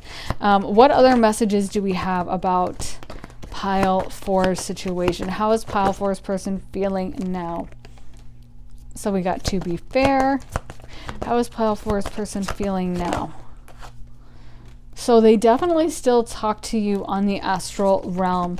They definitely still try to connect with your energy there. They feel like this is not finished, with unfinished symphony. They definitely feel like there is still stuff to be done with this, and they fully intend to come back with TikTok. They're telling me it's just a matter of time. They're just biding their time. They have a lot of sexual energy for you. I feel like that's something, and again, I'm not trying to turn this into an 18+ reading, but I do feel like they definitely imagine sleeping with you, and they have this obsession with being like sexually good enough, or sexually really blowing you away, like being sexually better than the other people you've been with. That's like this huge obsession for them. I feel like if anything, they might even like practice or imagine having sex or strategize about it. Like, they spend a lot of time, I feel, thinking about like what they would do in the bedroom with you and how they would be number one. They're very competitive with anyone else you may have slept with. So in their mind, they definitely want to be that person that makes you feel better than anyone else has. And I feel like they spend a lot of time imagining that, thinking about that, strategizing about that, and just imagining what will all take place and what they're going to do to achieve that. So yeah, I feel like you guys definitely kind of convene in the astral realm, and this person, a lot of times I see that when someone's just, they don't even know what they're doing. It's not even like they're actively trying to manifest, but if someone is very sexually obsessed with someone, and say, how do I say this in PG terms, when they're alone and they sexually think about the person alone, and maybe late at night, if you get my drift, that activity, and they're sexually specifically thinking about the person, that is like a form of manifestation that's very powerful. And a lot of times that can be why someone's like, why can't I move on, and why do I randomly think of this person? It's like, well, they might be doing that about you, thinking about you during the process, has, and you're getting those waves and vibrations, and this person might not even know that they're doing it, but that's what they're doing because they're sending out this very powerful wave of emotional, mental, energetic energy towards you. So I feel like this person, you know, they just really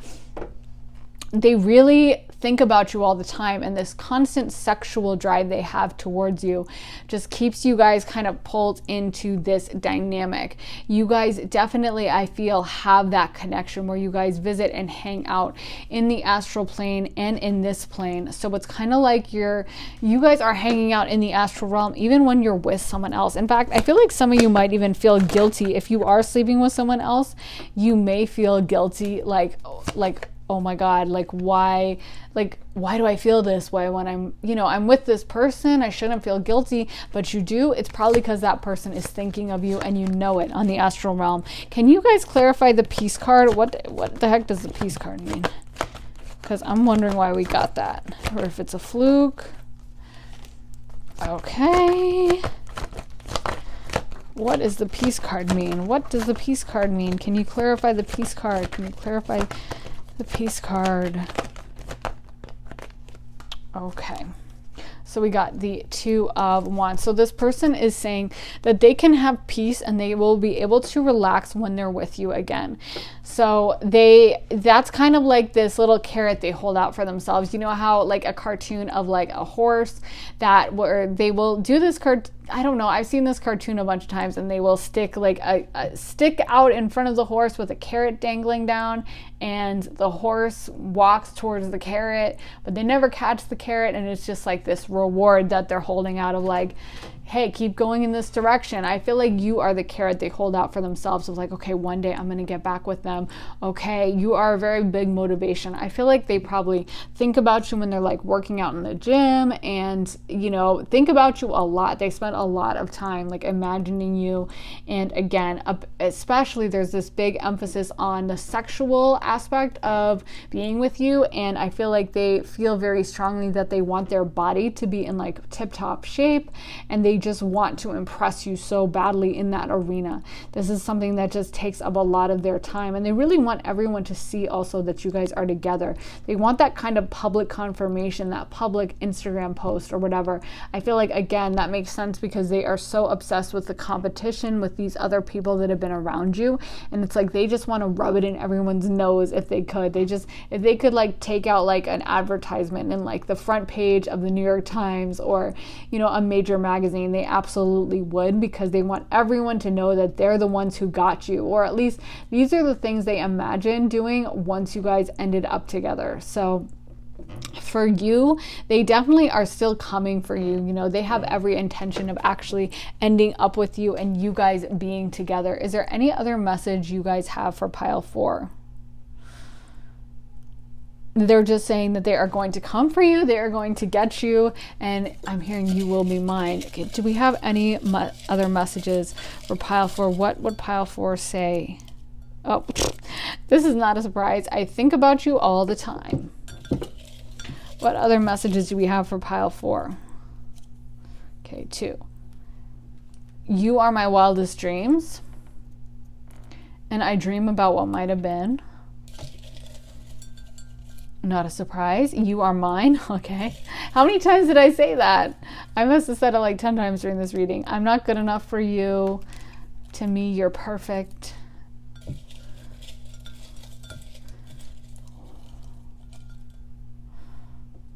Any other messages? I feel so unworthy. I've made so many mistakes. But I actually misread that at first as, what did I misread? I just lost the thought. Something like I've made you mine or something. Going through a lot at this moment. So I feel like this person, again, there's a lot of comparison to themselves. of themselves to the other people. But honestly, I'm taking it more as like they're just improving themselves for you. They are trying to make themselves physically better in bed. I'm feeling like they don't even want me to talk about them not being good enough for you in any sense, because they want you to be aware that they are good enough for you and that they would do whatever they had to do to please you, so you don't need to worry. They don't want me to say anything negative about them because they don't want you to get this impression of them that is anything other than like perfect and like they're ready. Like if you were to come to them tomorrow, they would be thrilled. They'd be like, it's on, let's go. Like I am fully ready. So they don't want you to get any impression that they're kind of nervous, scared for the relationship, because they are fully down. They really want to be with you like now. So they don't want you to feel like, oh, let me give them some time. Let me give them some space. They want to be with you immediately, and they are working towards that. If there's a reason why you guys have been separated, like the pandemic or something, it's like they are really anxious for that to end, and they really want to find a way to get back in touch with you and to make things close again, because they are very obsessed with you and they want this to escalate into a romantic sexual relationship. And what I'm hearing from them is once it does escalate there, they're telling me it will never go back. They will make things so good for you that you will never have any choice to go back to anyone else, because they're going to treat you so good and make you have such a great time in between the sheets and otherwise that you will never be able to go back to anyone else. And so this person is working towards that very strongly. I think a lot of the pentacle cards we had with that also have to do with that, like the Ace of Pentacles. This person is just really working towards that still. They have this as a goal of like long term. They are going to get you. Even if it takes time, they're okay with it. They have all the time in the world. They don't care. All they want is to end up with you, and they are willing to do whatever it takes to get that. So are there any other messages that you have for pile 4?